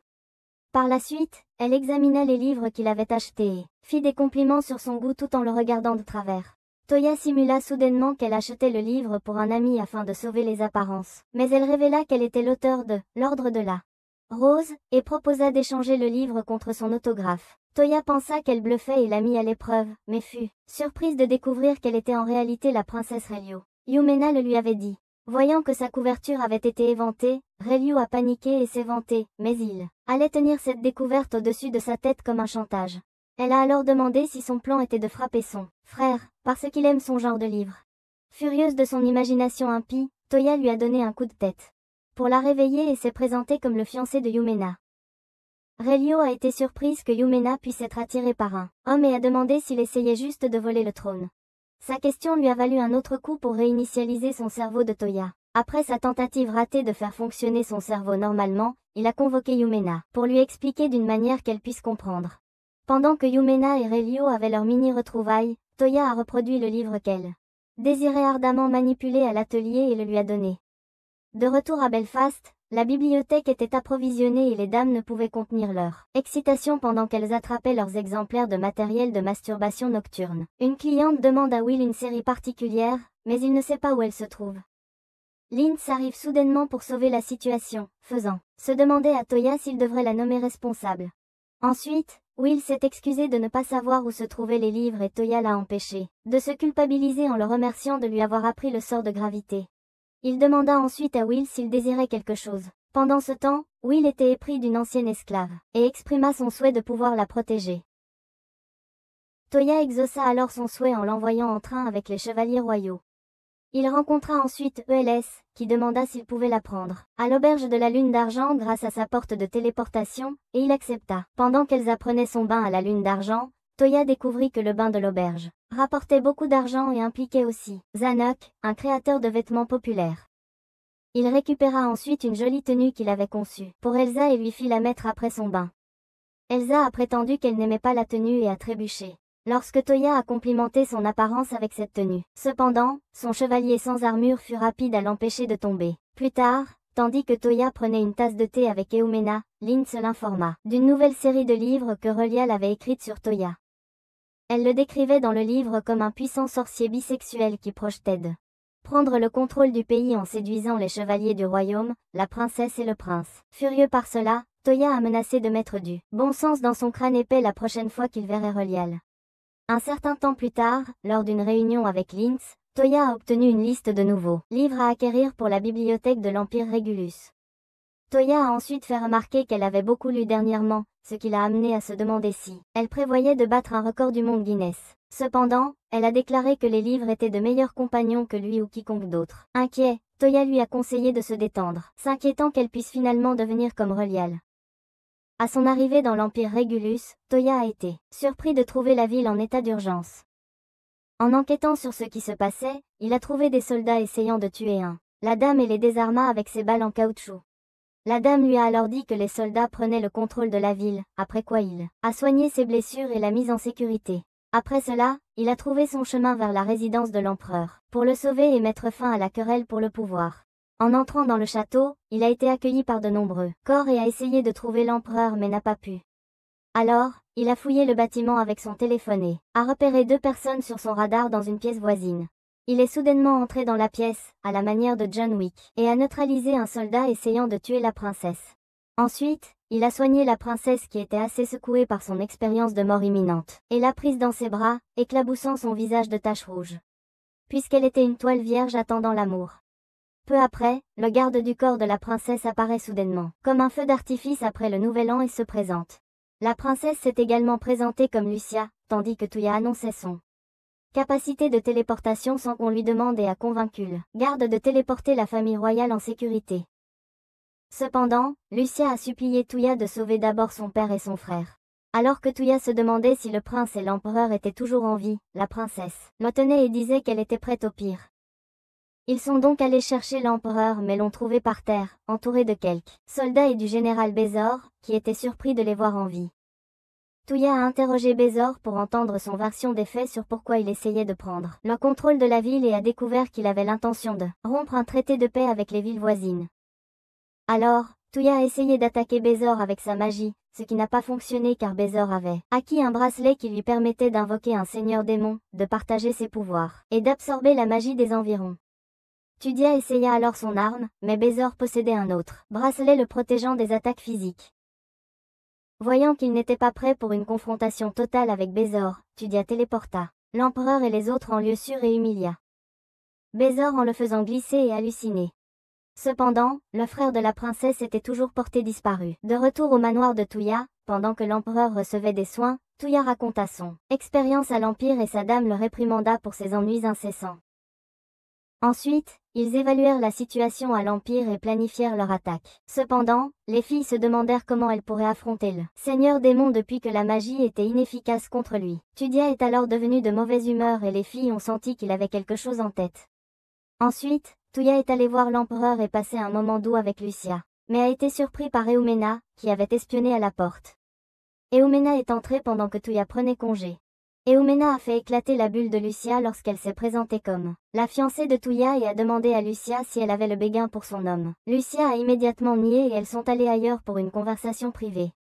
Tudia était allé voir le roi de Belfast pour le tenir au courant de la situation avec elle. Empire, mais il a été informé que la reine était enceinte, et si c'était un garçon, il serait roi au lieu de Tudia. Le roi avait des sentiments mitigés car il voulait que Tudia prenne le trône après lui. Cependant, Tudia le félicita et lui fut demandé de poursuivre ses plans pour attaquer Bézor. Quelques instants plus tard, Tudia était à l'atelier et parlait à Rosetta des bracelets que Bézor portait. Rosetta révéla alors que les 2 bracelets, ainsi que d'autres artefacts étranges qu'il avait trouvés, provenaient à l'origine de l'île de l'entrepôt de Babylone et pourraient avoir été perdus en raison de la négligence de l'administrateur. Ensuite, Tudia retourna à son manoir et trouva l'empereur éveillé. Il a été présenté à l'empereur et a été remercié pour les avoir sauvés. Cependant, il a balayé cela d'un geste comme si c'était quelque chose qu'il faisait toute la journée. L'empereur a exprimé sa frustration face à la situation dans l'Empire et s'est rendu compte qu'il avait besoin d'un plan. Puis Tudia a proposé de l'aider à récupérer l'Empire le lendemain, les surprenant tous. La princesse Lucia s'inquiétait pour son frère et a supplié Tudia de le trouver d'abord avant de s'occuper de Bézor. Après cela, Tudia a jeté un coup d'œil dans les souvenirs de Lucia pour voir à quoi ressemblait le prince Romero, et a découvert qu'il avait déjà rencontré le prince.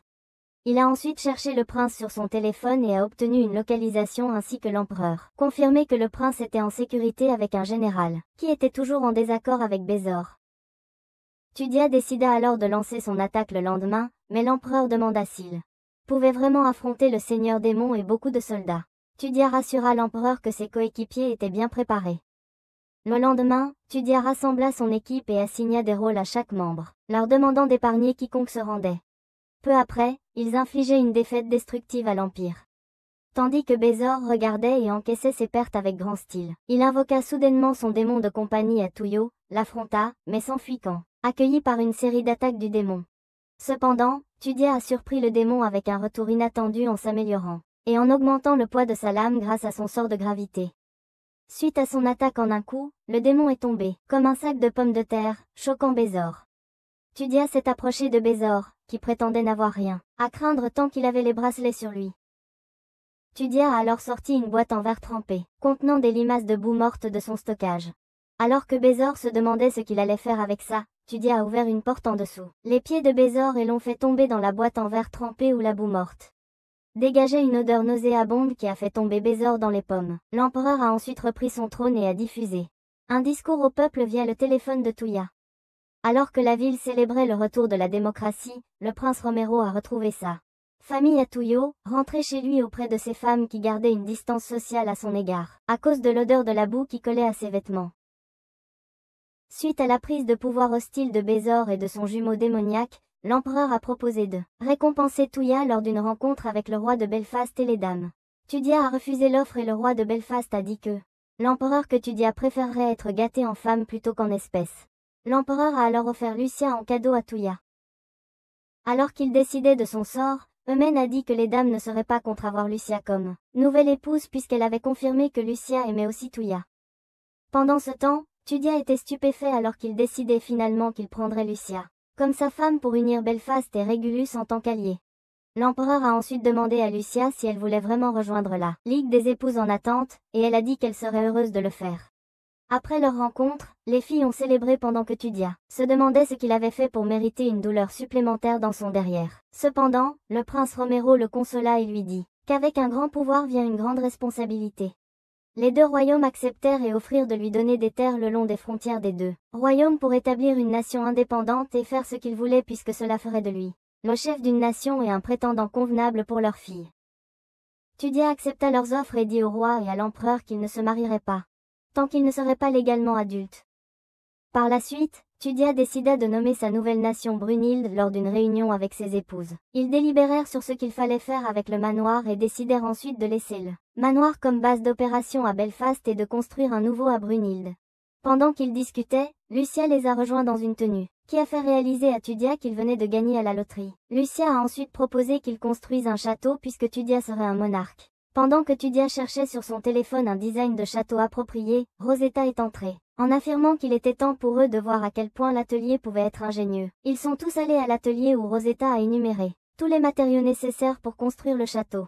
Tudia était submergée par les exigences de la construction d'un château mais a été soulagée lorsque Lucia a suggéré qu'ils utilisent des matériaux d'un château abandonné à proximité. Tout à coup, les épouses ont commencé à faire des demandes sur les caractéristiques qu'ils voulaient inclure dans le château. En 3 jours, Rosetta a construit le château à Brunhilde, et Tudia est allée le visiter avec ses épouses. Alors que les dames se précipitaient pour découvrir leur nouveau foyer, Lien a soudainement interrompu la fête au château et a fait le point avec Tudia sur ses récents succès. Elle a également fait quelques commentaires sur le nombre croissant de ses épouses, mais Tudia a demandé si elle avait une raison plus valable de venir que de le taquiner. Lien a alors annoncé qu'elle était la nouvelle ambassadrice de Mizmedat et a exigé que Tudia lui trouve un endroit où séjourner. Ensuite, Tudia a mis en place un ouvre-porte pour faciliter la téléportation entre le château et d'autres endroits, et Lien est entré en demandant à quoi cela servait. Tuea lui a demandé d'essayer et de dire où elle voulait aller. La porte s'est ouverte, et elles ont toutes les deux été téléportées au manoir à Belfast, où Lien a vu une lettre du palais et l'a remise à Tuea. Dans la lettre, il était convoqué par le roi de Belfast. Ensuite, lorsqu'ils se sont rencontrés, il a été présenté à l'empereur Rig de Rifriz Imperium, qui prétendait avoir beaucoup entendu parler de lui et a proposé une relation amicale entre leurs nations. Sensing où la conversation menait, Tuea a refusé tout engagement avec Rorio, la fille de l'empereur. Heureusement pour lui, elle était déjà fiancée. Ainsi, le roi prévoyait de passer du temps avec Tuea lors de l'inauguration de son nouveau château construit en tant que célébration de leurs relations amicales. En préparation de l'inauguration du château, Tuea a transformé le château en mini-resort avec ses épouses essayant tout ce qu'il avait mis en place. Après avoir terminé ses préparatifs, Tuea a pensé à comment protéger les monarques qui seraient présents. Pendant ce temps, Tuea a été informé par sa servante qu'il avait un visiteur. Le visiteur s'est avéré être Tsubaki qui l'a informé qu'elle n'était plus une Takeda Shinobi et qu'elle était venue lui offrir ses services. Elle l'informa également que malgré ses efforts pour sauver le clan Takeda et les conseils de Kusaka à la direction Takeda, le clan était ruiné par les dirigeants corrompus. Ainsi, tout le clan décida de servir Tuea et de devenir des citoyens de Brunhilde. Tuea décida de les accueillir, mais déclara qu'ils n'auraient pas tous des emplois pour servir le château. Ensuite, il alla discuter avec quelques visages familiers parmi les Takeda qui félicitèrent ses réalisations et plaisantèrent sur leur ancien leader tout en conseillant à Tuea de ne pas finir comme lui. Puis Tuea demanda des nouvelles de Kusaka et eut une conversation avec lui sur la façon de faire fonctionner la ville. Kusaka a suggéré de construire d'abord des routes pour permettre aux voyageurs d'accéder au pays. Avec l'aide de Kusaka, Todea commence à construire les routes de la ville, les magasins, les restaurants et des endroits pour que les voyageurs puissent obtenir des informations et se reposer. Pendant ce temps, Lucia avait du mal à s'adapter à sa nouvelle vie, car elle n'était pas habituée à faire des corvées comme les autres. Cependant, les autres dames l'encourageaient. Un jour, alors que Tuea était occupée avec son aménagement urbain et ses constructions, Lucia lui apporta de la nourriture qu'elle avait préparée. Pendant qu'il mangeait, il la complimenta d'avoir réussi du premier coup. Le jour de l'inauguration arriva, et tous les rois de l'Ouest étaient présents. Ils ont joué et s'amusé jusqu'à la tombée de la nuit, puis, Tuea annonça qu'il avait un dernier divertissement pour eux. Seska et Rosetta ont lâché des feux d'artifice depuis les îles flottantes, offrant aux invités une vue magnifique du spectacle pyrotechnique. Les gardes des monarques ont pris les feux d'artifice pour une attaque et se sont préparés à se battre, mais Todea les a rassurés en disant que c'était juste pour le divertissement. Pendant le spectacle de feux d'artifice, Lucia a remercié Tuea de lui avoir ouvert un nouveau monde, et il lui a offert une bague de fiançailles. Il a ensuite tenu ses mains pendant qu'il profitait du spectacle de feux d'artifice dans le ciel nocturne. Après la grande célébration d'ouverture, Tuea et ses fiancés sont allés découvrir une structure gelée dont ils avaient entendu les marchands parler. Les dames cherchèrent une entrée dans la structure mais ne trouvèrent rien. Cependant, Todea trouva une entrée en haut et sauta à l'intérieur. Il découvrit alors qu'il s'agissait d'une autre ruine de Babylone et activa le portail, espérant trouver l'entrepôt afin de pouvoir s'occuper de elle. Administrateur pour avoir été imprudent et leur donner du travail supplémentaire. Tuea se retrouva bientôt au service d'alchimie où il observa l'environnement et fut interrompu par une dame aux cheveux roses nommée Flora. Tuea dit alors à Flora qu'il avait été reconnu par les administrateurs du jardin et de l'atelier. Flora fut impressionnée par le chemin parcouru, aussi plaça-t-elle ses mains sur ses profonds melons et l'accepta comme maître du service d'alchimie. Ensuite, Elle l'embrassa pour enregistrer son information génétique et annonça que il avait réussi l'épreuve car il n'avait pas agi comme un chien enragé après qu'elle ait brisé ses plans. Todea ne sentait plus ses mains, sous le choc de ce qu'il venait de vivre, et blâma la professeure pour tout ce qu'il avait enduré. Détachée, Flora fit visiter le service à Todea et lui expliqua que le service d'alchimie pouvait passer pour un centre médical où il pouvait faire repousser des membres manquants. Todea, initialement impressionné par les recherches de la professeure, fut déçu quand il a découvert que la plupart des médicaments fabriqués étaient pour des activités de chambre. Les dames ont rejoint Todea et Flora dans l'établissement et ont été émerveillées au moment où elles ont posé les yeux sur ces ballons défiant la gravité. Pendant ce temps, Eumida et Lucia se sentaient intimidées. Alors Yenneken leur a vendu et leur a dit qu'elles avaient encore plein de temps pour grandir. Cependant, Lien a suggéré que Todea caresse leurs graines de raisin pour les faire grossir. Mais Todea a joué la sainte. Comme il ne l'avait jamais fait auparavant, Flora a bientôt annoncé que son nouveau maître venait juste de jouer avec ses coussins et même de l'embrasser avant qu'il n'arrive. De retour au manoir, Ren a apporté de nouveaux livres livrés à Todea, mais il prévoyait d'en donner certains au café de la bibliothèque, puisqu'il y en avait tant. Cependant, il a vérifié l'un des livres et a été accroché lorsqu'il a trouvé un sort qui pouvait lui permettre de voler. Par la suite, il est sorti pour pratiquer le sort et est allé un peu trop loin en pensant qu'il était Clark Kent. Il est redescendu en se sentant mal, mais Elsa était là pour l'aider en mettant sa tête sur ses genoux.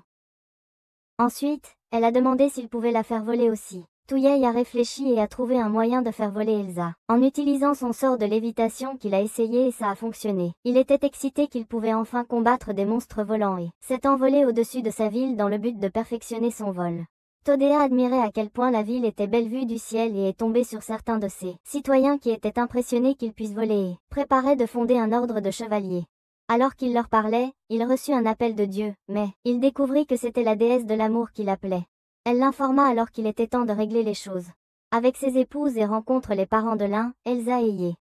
Plus tard, Todea et Ya rendent visite aux parents de Ye, et son père exige que Todea prenne bien soin de sa fille. Todea est surpris de la facilité avec laquelle il a trouvé épouse, car il pensait que les parents de Ye lui demanderaient davantage. Cependant, son père défie Todea en duel pour connaître sa force. Mais Ye propose de se battre en duel contre son père à sa place pour épargner son père d'être malmené comme un morceau d'argile. Voyant à quel point Ye aimait Todea, ses parents approuvèrent leur mariage. Todea rencontre aussi la tante et l'oncle d'Elsa et l'un qui le survendaient humblement. A accepté leur mariage parce qu'il était un noble. Cependant, il leur a dit de passer à autre chose puisque lui-même n'était qu'un noble de formation accélérée. Pendant qu'il parlait, Todea a découvert que le village avait été terrorisé par des ours tonnerres, alors il les a tous chassés pour protéger les gens, pendant que ses fiancés se disputaient sur les raisons pour lesquelles elle l'aimait. Après son combat dans la jungle avec les ours tonnerres, Todea a livré leur corps à la guilde et s'est détendu avec un verre. Pendant que Todea profitait de sa boisson, Andai est arrivé et Todea a saisi l'occasion de lui demander au sujet des phrases. Andai a alors expliqué que les phrases étaient à la recherche de le cœur de pouvoir du roi, qui se trouve quelque part dans le cœur d'un humain. Il a également expliqué que les phrases tuent des gens parce qu'elles sont attirées par un son émanant du cœur du roi qu'ils ne peuvent entendre que lorsque le cœur cesse de battre. Pendant leur discussion, Andai a involontairement révélé qu'il est un voyageur qui est en vie depuis plus de 5000 ans. Après cela, il a dit à Todea que ce n'était qu'une question de temps avant que les phrases avancées n'arrivent, mais il ne sait pas combien de temps cela prendra. Alors qu'Andai prenait congé, Todea lui a demandé s'il était un allié, mais il a donné une réponse évasive et est parti. Suite à sa discussion avec Andai, Todea a demandé à Rosetta si n'importe qui pouvait utiliser les engrenages de cadre et on lui a dit que c'était possible, avec de l'entraînement, mais que le pouvoir magique pouvait jouer un rôle. Il lui demanda ensuite de produire des modèles d'engrenages de cadre en grande quantité, mais l'atelier ne disposait pas des matériaux nécessaires. Par conséquent, ils décidèrent de rassembler les matériaux nécessaires et de localiser également les autres Babyloniens pour accélérer leurs préparatifs face à l'invasion des Frais. Réalisant qu'ils avaient besoin de plus de monde, Kohaku suggéra que Todea invoque l'impératrice des flammes, aussi connue sous le nom de Reine des oiseaux, pour les aider. Après son invocation, l'impératrice des flammes apparut, et accepta facilement un contrat avec Todea. Elle a ensuite demandé à Todea de lui donner un nom. Todea a nommé l'empereur des flammes Kubyoku et elle a pris une forme plus petite pour se déplacer plus facilement avec Todea. Kubyoku appelle alors les autres oiseaux en raison de l'influence qu'elle avait sur eux, et les envoie chercher les autres cercles de téléportation. Plus tard, Todea s'est réveillé un matin et a trouvé Yumena endormie à côté de lui. Son érection matinale a failli prendre le dessus, mais il se souvint soudain qu'il avait dormi seul la nuit précédente et se demanda comment elle était arrivée là.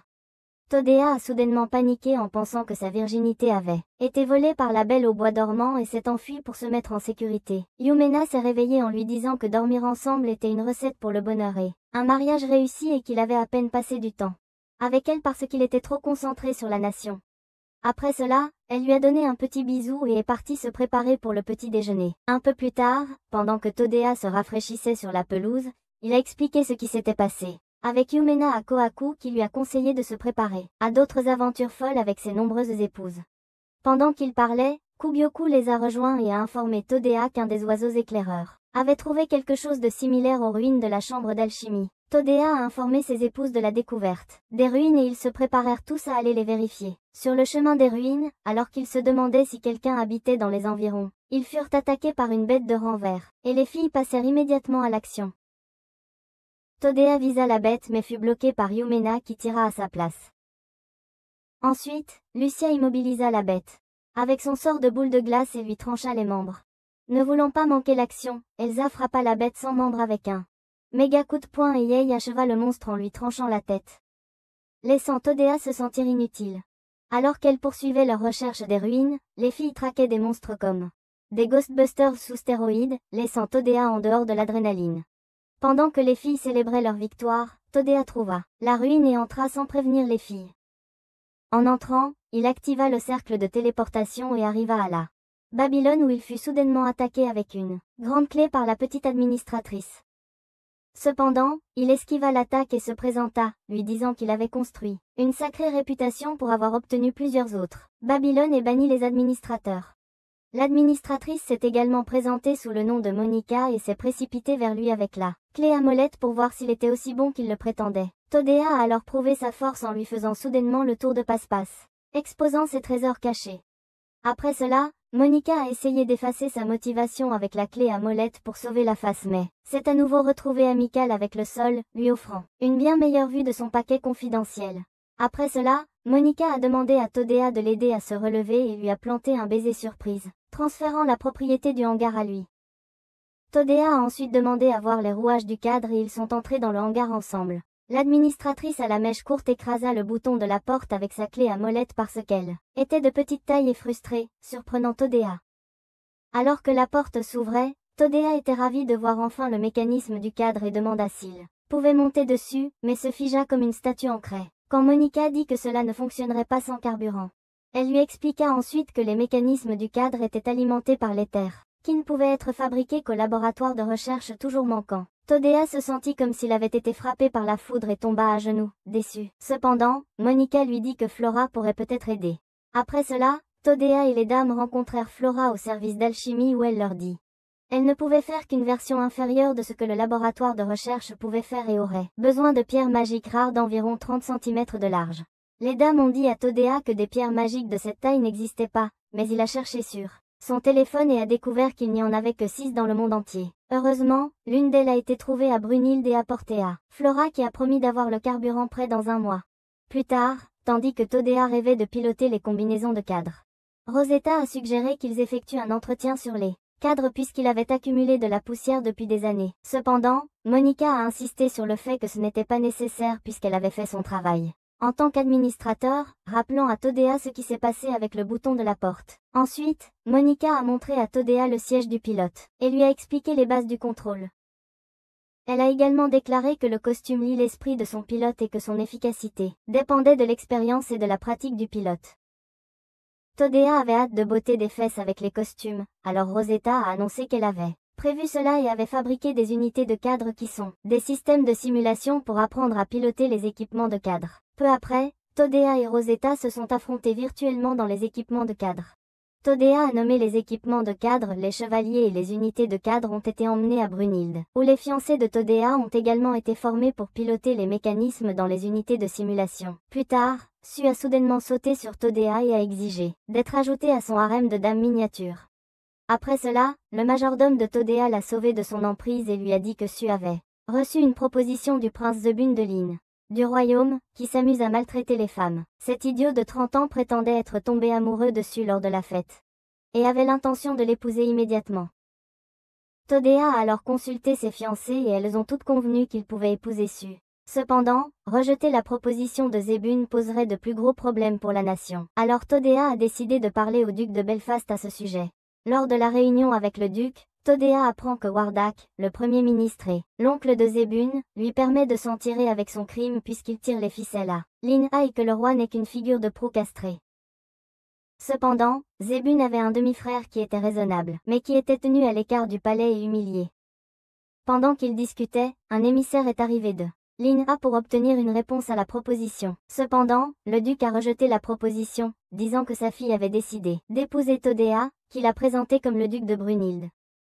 Ayant beaucoup entendu parler de ses capacités de téléportation, l'émissaire se présenta comme Cloud, le demi-frère de Zébun, et supplia Todéa de secourir sa mère qui avait été emprisonnée. Ensuite, Cloud expliqua que sa mère n'était pas malade comme il l'avait fait croire au peuple, mais qu'elle était prisonnière de Wardak. Et qu'elle servait de levier pour contrôler le roi. Il révéla également que le roi risquait d'être tué s'il s'opposait à Wardak, qui soutenait le premier prince car il voulait que sa lignée hérite du trône. Et la demande en mariage était son plan pour accélérer le processus. Voyant la profondeur du complot, le duc proposa un sommet avec les autres dirigeants des nations occidentales. Lors du sommet, les dirigeants ont discuté de la manière de contrecarrer les plans traîtres de Wardak et de couronner Cloud comme le nouveau roi. Todéa a ensuite demandé à Cloud si sauver sa mère suffirait pour lui. Mais Cloud a expliqué aux dirigeants comment il avait vu le peuple de Linha souffrir sous le règne de Wardak et de son frère, affirmant son intention de changer cela. Le roi de Belfast a alors demandé s'il y avait quelques nobles à Linha qui pourraient soutenir Cloud avec leur influence. Cloud leur a parlé du seul soutien qu'il avait, Marcus Cook, qui était un noble bien considéré et l'ancien premier ministre. Les dirigeants ont ensuite voté en faveur de Cloud, mais ont délégué la responsabilité de la manière d'y parvenir à Todéa après qu'il ait suggéré de résoudre le problème de manière non violente. Utilisant son sort d'invisibilité, Todéa, Ja et Elsa ont suivi Cloud incognito et se sont infiltrés à Linha. Todéa a décidé qu'il voulait voir les salauds par lui-même et a demandé à Cloud de faire semblant. Cloud s'est incliné et a annoncé son retour tandis que son frère le regardait comme une pile de merde et lui a demandé pourquoi il était revenu si tôt puisqu'il était un idiot. Pendant que Cloud rapportait la réponse du duc à la proposition de Zabin, Todéa a repéré l'une des esclaves féminines de Zabin qui portait un collier. Zabin est devenu furieux et a giflé Cloud pendant que ses compagnons invisibles observaient. Zabin a ensuite dit que Cloud aurait dû kidnapper Su, et qu'ils auraient mis un collier autour de son cou.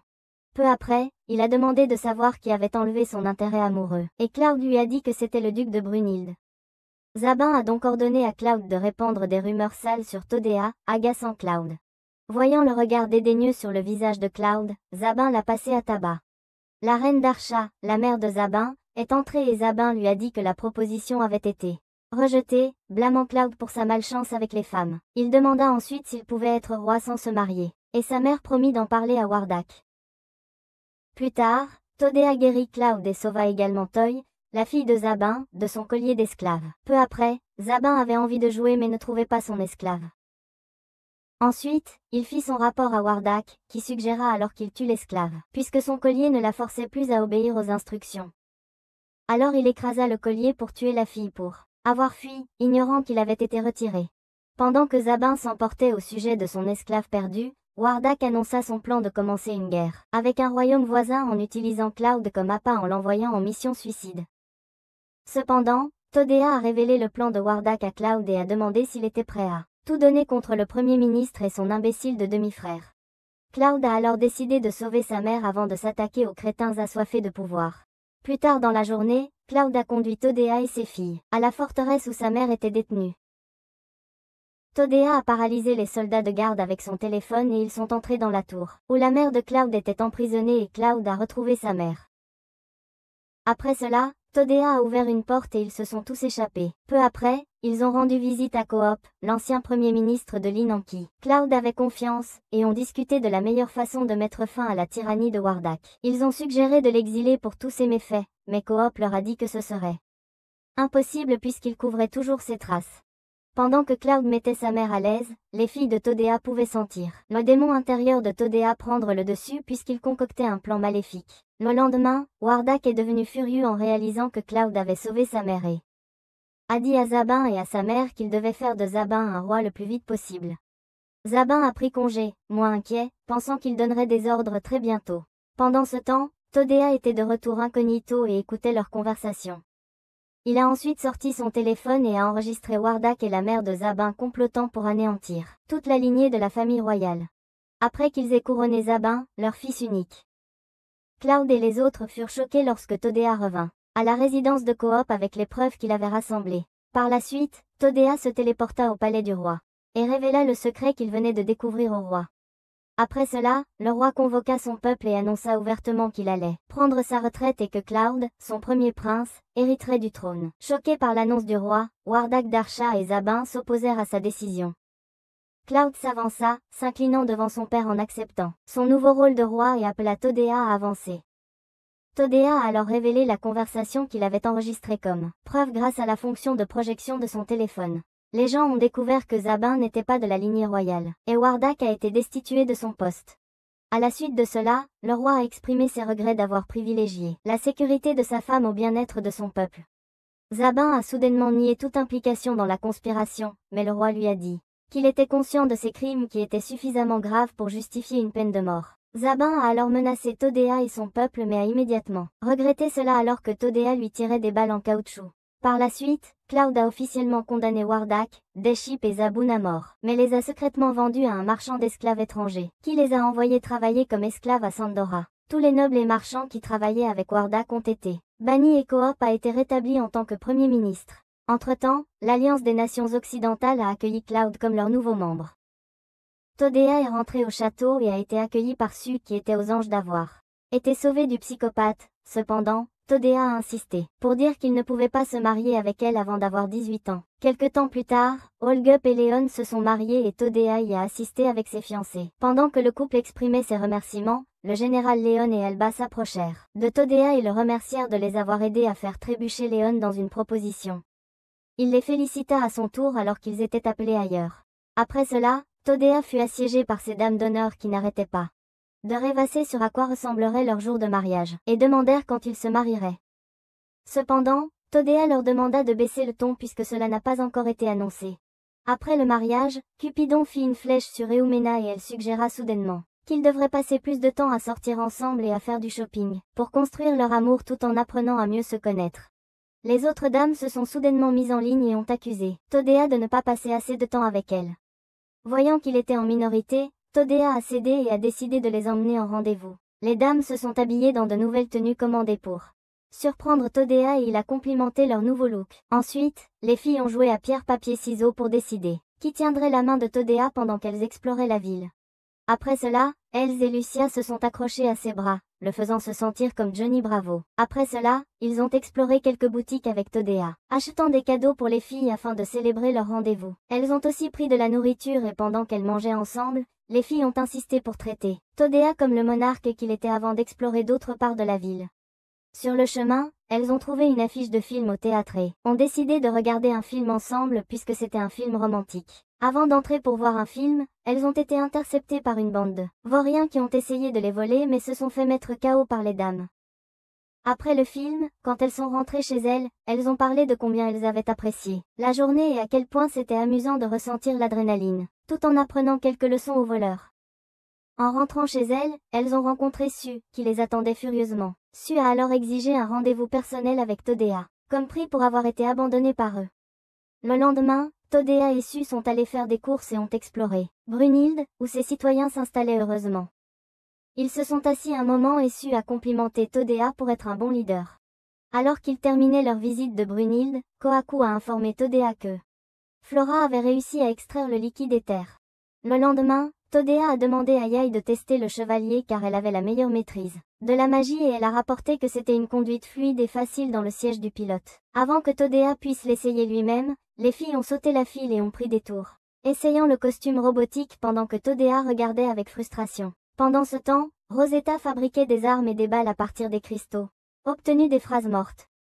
Todea trouva les armes impressionnantes car elles deviennent plus puissantes lorsqu'elles sont maniées avec de la magie. Sur demande de Todea, Rosetta avait également commencé la production en masse des engrenages de cadre mais manquait de Hortcalcom. Alors que Todea s'inquiétait de la façon d'obtenir plus de ressources pour continuer la production, Lucia et Yume s'accrochèrent à lui et demandèrent pourquoi il les ignorait encore. Il les informa alors de la pénurie de ressources à l'atelier et il suggérèrent qu'ils vérifient le magasin de minéraux. Après cela, il leur a dit que l'orthcalcum était rare et cher, expliquant pourquoi ils devaient économiser de l'argent pour l'avenir. Pendant qu'ils discutaient, Todea a eu une idée et a demandé si des golems d'orthcalcum existaient, mais aucun d'eux n'en avait entendu parler. Alors, Todea a cherché sur son téléphone et en a trouvé quelques-uns. Ses fiancés se sont plaints d'être abandonnés encore une fois mais ont changé d'avis quand il leur a dit qu'il allait voler jusqu'à l'emplacement. Après cela, Todea est arrivé au royaume de Lestia à la recherche des golems d'orthcalcum, et a vu le royaume attaqué par des fraiseurs. L'ordre des chevaliers dirigé par Hildegarde, la princesse de Lestia, était en train de battu par les fraiseurs car leurs armes ne faisaient pas le poids face à la force des fraiseurs. Todea intervint soudainement et sauva la princesse avec son nouvelle épée de cristal qui anéantit les fraiseurs d'un seul coup, surprenant Hildegarde. Hildegarde demanda qui il était et il lui ordonna de secourir d'abord les habitants de la ville. Todea a pris un plaisir fou à éliminer les fraiseurs tout seul, et il a soigné les blessés une fois sa tâche accomplie. Il se présenta comme Todea et affirma être de passage. Après cela, la princesse se présenta elle aussi, et le remercia d'être venue sauver la situation. Après son introduction, Todea réalisa qu'elle était une princesse et se représenta comme le grand-duc du duché de Brunhilde pour faire faiblir la princesse. Ayant entendu tant de choses sur lui, la princesse fit l'éloge de ses réalisations et de son habileté à l'épée. Todea rendit les compliments et demanda s'il pouvait emporter les fragments des fraiseurs qu'il avait vaincus. La princesse accepta et demanda comment il avait obtenu l'épée qu'il utilisait. Puis Todea expliqua que l'épée était fabriquée à partir des cristaux obtenus des fraiseurs, cependant elle nécessite beaucoup de traitements spéciaux. Après cela, il surprit la princesse en train de regarder elle épée et réalisa à quel point elle voulait en posséder une. Alors Todea ouvrit son stockage et lui donna quelques-unes des épées en signe d'amitié. La princesse fut surprise d'avoir reçu un cadeau d'un inconnu, et le remercia pour sa générosité pendant qu'il prenait congé. La princesse Hildegarde ne put cacher son excitation car elle venait de rencontrer son prince charmant qui lui avait offert un cadeau en espérant la revoir. Plus tard, Todea trouva un golem d'oricalque plus doré et l'attaqua comme les autres. Après avoir mis l'oricalque dans son stockage, il a repéré un cerf se tenant à proximité et l'a chassé. Le cerf l'a conduit à une berge où elle a trouvé une fille blessée avec des membres manquants, étendue inconsciente sur le sol. Tu a ensuite guéri la fille et elle a repris connaissance. Plus tard, à l'unité d'alchimie, Flora a informé Todea qu'elle avait guéri les blessures de la fille mystérieuse et restauré ses membres manquants. Cependant, la fille avait perdu ses souvenirs mais conservait des connaissances générales. Choquée par la rapidité avec laquelle Flora avait réparé la fille mystérieuse, Todea a demandé si la perte de mémoire était un effet secondaire du traitement, ce qui a énervé Flora. Elle a ensuite dit à Todea de la laisser lui trancher son magnum et de le régénérer, afin qu'il puisse être sûr que le traitement n'effaçait pas les souvenirs. Todea a paniqué et a protégé sa baguette magique du filou aux cheveux roses. Ensuite, ils ont tous les deux rendu visite à la fille mystérieuse qui était éveillée, et qui ne savait pas qui ils étaient ni comment elle était arrivée là. Todea s'est présenté à la fille, qui semblait surprise qu'il soit un monarque, et lui a raconté comment il l'avait trouvée gravement blessée et inconsciente dans les montagnes. Pendant que la fille examinait ses mains régénérées, Todea lui a demandé si elle aimerait choisir un nom temporaire, car il était inconvenant de s'identifier à une personne sans nom. La fille a demandé à Todea de lui suggérer un nom, alors il l'a nommé Setkara à cause de ses cheveux roses et elle a décidé que c'était bien. De retour au château, Todea informa Elsa et Lucia que Setkara se promenait dans les jardins. Elles demandèrent si c'était sûr pour elle, mais il les rassura, en disant qu'elle allait bien puisque Kojoku veillait sur elle. Après cela, ils parlèrent de la difficulté de perdre des souvenirs, mais Todea souligne que cela pouvait en fait être agréable car il n'y avait rien de triste. Quand on lui demanda ce qu'il ferait de sa journée, Todea dit aux dames qu'il serait en mode économie d'énergie pour la journée. Peu après, les filles prirent congé et Todea se promena tranquillement autour du château. Il a ensuite trouvé Setkara en train de chanter et lui a demandé si elle aimait chanter. Elle a répondu en disant que c'était simplement agréable de chanter. Il lui a ensuite montré un piano dans le château et a joué avec les touches tout en se remémorant son enfance quand il a appris à jouer.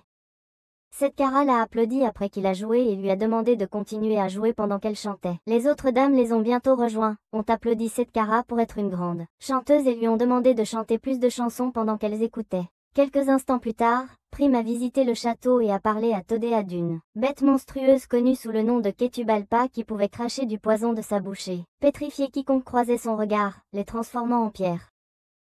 La guilde a demandé l'aide de Todea pour vaincre la bête, mais il a demandé s'il y avait d'autres aventuriers qui pourraient prendre la quête. Prime lui a alors dit que l'autre aventurier qui pourrait prendre la quête était un homme de 70 ans qui était l'ancien roi du royaume des chevaliers de l'Estia, lui rappelant sa rencontre avec Hildegarde. Prime s'est excusé de lui faire une telle demande puisqu'il est maintenant un monarque. Et a dit qu'il était leur seule option puisqu'il ne pouvait pas compter sur un homme de 70 ans pour une quête aussi critique. Todea a considéré la récompense attachée à la quête et a décidé de l'accepter et d'espérer sauver les précédents aventuriers qui avaient été pétrifiés lorsqu'ils rencontrèrent la bête. Plus tard, Todea informa ses fantaisies de la quête folle sur laquelle il s'apprêtait à se lancer, et ils le réprimandèrent pour être un héros cupide à louer. Cependant, pour sa défense, il leur rappela combien cela coûtait de faire fonctionner l'atelier, et combien il était important de protéger les gens. Bien que la plupart de ses fantaisies acceptèrent de l'accompagner, Lien refusa de les rejoindre. Avant leur départ, Todea remplaça leurs armes et munitions par des cristaux des phrases pour augmenter leurs chances. En utilisant les systèmes de navigation de son téléphone, Todea et ses filles localisèrent les catablopes et se cachèrent. Ensuite, il s'est approché furtivement derrière la bête et la surprise. La bête furieuse se préparait à attaquer Todea, mais tout le monde était sur le pont alors que les dames passaient à l'action et attaquaient la bête de plusieurs côtés. Les Kaiblop ont libéré une fumée toxique de sa bouche, et les filles se sont enfuies, excepté Lien, qui fut ensuite sauvé par Todea en utilisant son sort de vol. Alors qu'elle flottait dans les airs, Todea s'est laissé emporter par la douceur de son corps et son parfum agréable. Cependant, il s'est rapidement ressaisi car il craignait d'éveiller sa bête intérieure et les catablopes. Après cela, la bête s'est ruée sur Todea, qui a alors augmenté le poids de sa épée en utilisant le sort de gravité et décapita le catablope. Todea s'apprêtait à prononcer son discours de victoire quand Jumna attira son attention sur ses pieds qui se transformaient en pierre. Il stoppa la pétrification en utilisant son sort de récupération, et se débarrassa des pierres sur ses pieds. Lucian fixa les yeux de la bête décapitée et fut également pétrifié mais fut sauvé par le sort de récupération. Cependant, les pierres sur son corps s'effritèrent, déchirant ses vêtements y compris sa lingerie. Les filles forcèrent Todea à se retourner et à aider Lucian avec son problème de sous-vêtements. Pendant que les filles se concentraient sur Lucian, un autre catablope est apparu et a croisé le regard de Todea. Ses jambes étaient à nouveau couvertes de pierres et il a utilisé le sort de récupération pour se libérer. Après cela, il a informé les filles qu'elles allaient avoir droit à un nouveau round de bagarre dans la jungle. Pendant que les dames protégeaient Lucian pour éviter que ses atouts ne soient exposés, Todea a affronté la bête seule en plaçant un filtre mosaïque sur les yeux mystiques de la bête, l'empêchant d'être pétrifiée à nouveau. Finalement, ils ont éliminé le deuxième catablope et ont complété leur quête. Ensuite, Todea a agi sans prudence pour libérer les aventuriers pétrifiés avec son sort de récupération. Mais leurs vêtements ont été déchirés lorsque les rochers sont tombés, exposant leurs trésors cachés. Plus tard, les rois de l'Ouest ont essayé les Chavelers à Brunhilde et ont adoré. Ainsi, Todea a décidé de prêter les Chavelers à chaque royaume pour les préparer à l'invasion de Phrases comme prédit par le professeur. Pendant ce temps, à l'Estia de Galène, le grand-père d'Hildegarde a souligné que elle agit étrangement depuis qu'elle a rencontré Todea. Son grand-père lui parla alors de rumeurs qu'il avait entendues concernant les mystérieuses armes de Todea, ainsi que de ses soldats géants qui pouvaient être conduits et contrôlés. Un peu plus tard, dans le hangar, Monica et Todea travaillèrent ensemble, concevant un chevalier personnel qu'il avait fabriqué pour lui-même et qu'il avait nommé Nick Baran. Pendant ce temps, Kohaku informa Todea par communication télépathique qu'il avait un invité qui prétendait être sa grande sœur et l'attendait au château. Todea se demanda qui cela pouvait être puisqu'il n'avait pas de frère ni sœur. Après que Kohaku ait décrit l'invité comme une dame aux cheveux roses qui avait l'air un peu plus âgée que lui, Todea entendit sa voix et réalisa que c'était la déesse de l'amour. De retour au château, la déesse de l'amour s'est présentée comme Karine, la sœur aînée de Todea, et l'a soudainement étreint en affirmant lui avoir manqué. Ses fiancés regardaient la réunion maladroite tout en laissant s'ouvrir les vannes de ses émotions. Les fiancées surprises de Todea quittèrent la pièce pour leur laisser de l'intimité, tandis que la visiteuse Auguste les remercia pour leur considération. Après cela, Todea demanda à la déesse de l'amour pourquoi elle était descendue dans le monde, et elle répondit qu'elle ne devenait pas vieille et rouillée à regarder sa vie amoureuse depuis le ciel, et qu'elle était venue rester avec lui pour se faire réparer en regardant en personne. Alors qu'ils poursuivaient leur conversation, une servante entra pour informer Todea qu'un messager de l'Estia l'attendait pour le voir depuis environ 1 heure. La déesse de l'amour lui rappela soudainement sa rencontre avec Hildegarde la nuit princesse lors de son voyage à l'Estia, le surprenant qu'elle l'avait suivi. La servante l'informa alors que ses invités demandaient à voir les chevaliers s'entraîner en attendant son arrivée. Alors que Todea pensait qu'ils étaient curieux parce qu'ils étaient des chevaliers, la déesse déclara que le messager n'était pas seulement curieux des chevaliers. Todea lui demanda alors ce qu'elle voulait dire par là, mais la déesse garda le secret. Accompagnée de sa servante, Todea rencontra Hildegarde sur le terrain d'entraînement, et elle lui dit qu'elle était venue avec son grand-père en tant qu'escorte. Par la suite, son grand-père se présenta comme Galen, l'ancien roi de l'Estia, et aussi un aventurier de haut rang. Galen le remercia pour les épées en cristal qu'il leur avait offertes, et exprima son souhait de faire du tourisme à Brunhilde. Galen offrit à Todea une poignée de main et retira sa main alors que Todea s'apprêtait à la lui serrer. Il attrapa ensuite les gâteaux de riz de la servante et s'excusa, après avoir fait des commentaires sur la texture de ses atouts. Gêné par la personnalité raffinée de son grand-père, Hildegarde s'excusa en son nom et le réprimanda. Pendant que Todea réfléchissait à ce qui venait de se passer, Galen lui dit qu'il avait entendu des rumeurs à propos de Brunhilde possédant des artefacts qui étaient des combinaisons de soldats géants contrôlables. Thuyer a ensuite montré à Galen le chevalier et a sorti une radio de sa réserve, en demandant à Monica de leur montrer ce qu'elle pouvait faire. Galen a alors demandé à quoi servaient les chevaliers et Todea a expliqué que son intention était de partager les chevaliers avec chaque nation comme un plan de secours, au cas où les phrases reviendraient lors d'une attaque massive. Après cela, Galen a décidé de convaincre son fils, l'actuel roi de l'Estia, de rejoindre l'Alliance des rois occidentaux et Todea a dit qu'il devrait également organiser un sommet, pour informer les autres rois de leur nouvelle alliance. Plus tard, Hildegarde a demandé un duel avec Ja qui était célèbre comme le guerrier le plus puissant de Brunhilde. Après avoir combattu un moment, il était clair qu'ils étaient égaux à l'épée. Après cela, Hildegarde complimenta Jay pour être une formidable chevalière. Cependant, elle fut choquée et déçue de découvrir que Jay était l'une des 6 fiancées avec lesquelles Todea était engagée. La déesse de l'amour curieuse apparut soudainement et dit qu'elle pouvait voir qu'Hildegarde était amoureuse de Todea, révélant son petit secret.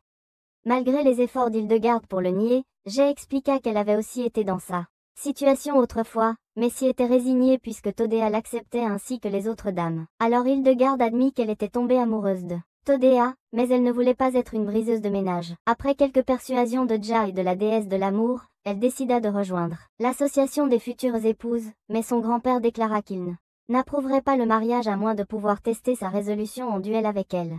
Ensuite, les fiancés eurent une réunion pour décider si Hildegarde pouvait les rejoindre, et elles l'acceptèrent toutes.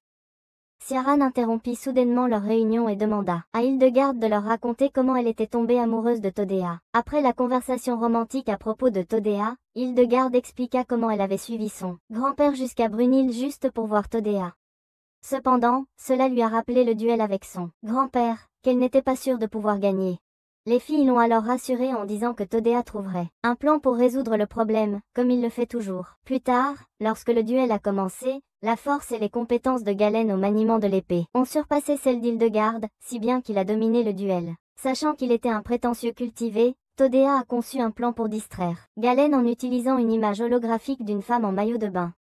Son plan a fonctionné, Hildegarde a saisi l'occasion et a gagné le duel. Cependant, ces femmes étaient furieuses d'apprendre que leur fiancé avait la photo d'une dame en maillot de bain. Pendant que Todea exécutait son sort de guérison sur lui, Galen admit sa défaite et approuva le mariage. Pendant ce temps, les dames enviaient l'image holographique car elle avait des atouts massifs. Ensuite, Hildegarde demanda aux autres dames au sujet des parents de Todea, cependant, elles n'avaient pas de réponse pour elle, alors elles dirigèrent la question vers sa sœur aînée autoproclamée. Karen leur conseilla alors d'être patiente car Todea pourrait leur raconter son histoire compliquée un jour. Pour satisfaire leur curiosité, Karen éveilla leur intérêt en promettant de leur raconter des faits amusants sur Todea et son intérêt amoureux depuis l'enfance. Kohaku sentit que les secrets de son maître allaient être révélés par sa sœur aînée bavarde, et essaya de le contacter pour le prévenir. Mais Karen empêcha cela. Plus tard, les éclaireurs de Kodyoku découvrirent une autre ruine abandonnée près du royaume King de l'Estia. Alors qu'il réfléchissait au moyen le plus rapide de se rendre aux ruines, son harem de jolies filles arriva, vêtues de tenues de collégiennes. Il demanda quelle était la célébration, et les filles lui dirent qu'elles savaient pour son obsession secrète pour les filles dans ce genre de tenue, comme son premier amour, Sœur Shoko. Todea était choquée et en colère de découvrir que Karen leur avait parlé de son béguin d'enfance. Voyant sa réaction, les filles lui ont demandé si elles avaient l'air bien, et il les a complimentées, les faisant se sentir comme si elles venaient de gagner à la loterie. Après cela, Todea a localisé la muraille dans les îles de la Tour et a été accueillie par Leora, l'administratrice en charge de la muraille. Elle a expliqué que la tour et la muraille avaient fusionné il y a quelques années, faisant fonctionner les 2 îles comme une seule.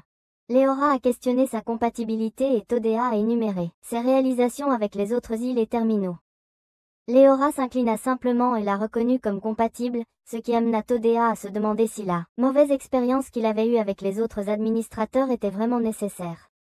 Ensuite, Leora mena Todea vers Pamela, l'administratrice en charge de la tour, mais la trouva profondément endormie sous un arbre. Leora s'excusa auprès de Todea en son nom et demanda s'il avait de la nourriture avec laquelle elle pourrait la réveiller. Todea sortit de la nourriture de son stockage et la belle au bois dormant ne réagit qu'à l'arôme de la nourriture. Ayant été affamée pendant de nombreuses années, Pamela demanda à Todea plus de nourriture et un endroit pour dormir si elle voulait être reconnue pour la tour. Todea a donné sa parole et a obtenu le rite de passage habituel de l'administrateur au regard affamé. Ensuite, il a sorti plus de nourriture de son stockage et pendant que Pamela se régalait, Leora a complété son enregistrement par un baiser qui a duré une éternité. Elle s'est ensuite excusée de s'être laissée emporter, puisque c'était la première fois qu'elle embrassait un homme. C'était son devoir d'amuser le professeur la nuit, alors elle a demandé si Todea aimerait visiter ses jardins de plaisir, ce qui l'a complètement perturbée. Ensuite, Pamela a essayé d'expliquer ce que fait la tour, mais s'est endormie en processus, laissant Leora faire son travail à sa place. Leora expliqua que la tour sert de cœur de Babylone en collectant des particules magiques dans l'air, en les amplifiant et en les convertissant en énergie magique. Après cela, Pamela était de retour à son endroit préféré pour dormir et de retour à Rêveland, donc Todea l'a porté en utilisant son sort de lévitation.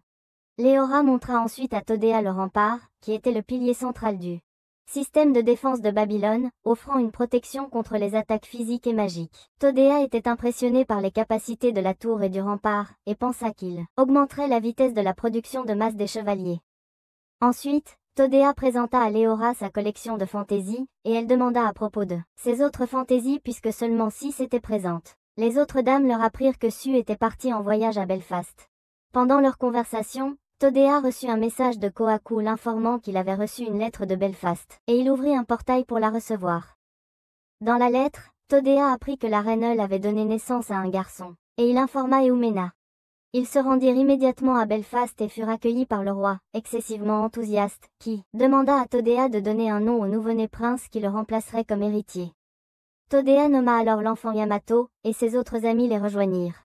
Plus tard, pendant que les dames prenaient un bain, elles discutèrent de la naissance du prince, et de la façon touchante dont le roi était enthousiaste. Ils ont également parlé de la célébration prévue de la naissance du prince avec des feux d'artifice. Elsa a ensuite fait remarquer qu'à un moment donné, chacun d'eux aurait un bébé pour Todea.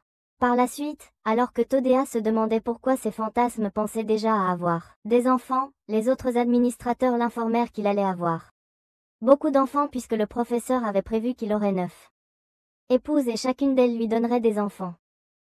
Todea était troublé d'apprendre qu'il allait prendre d'autres épouses, alors il a dit au administrateur de garder l'information pour ses épouses.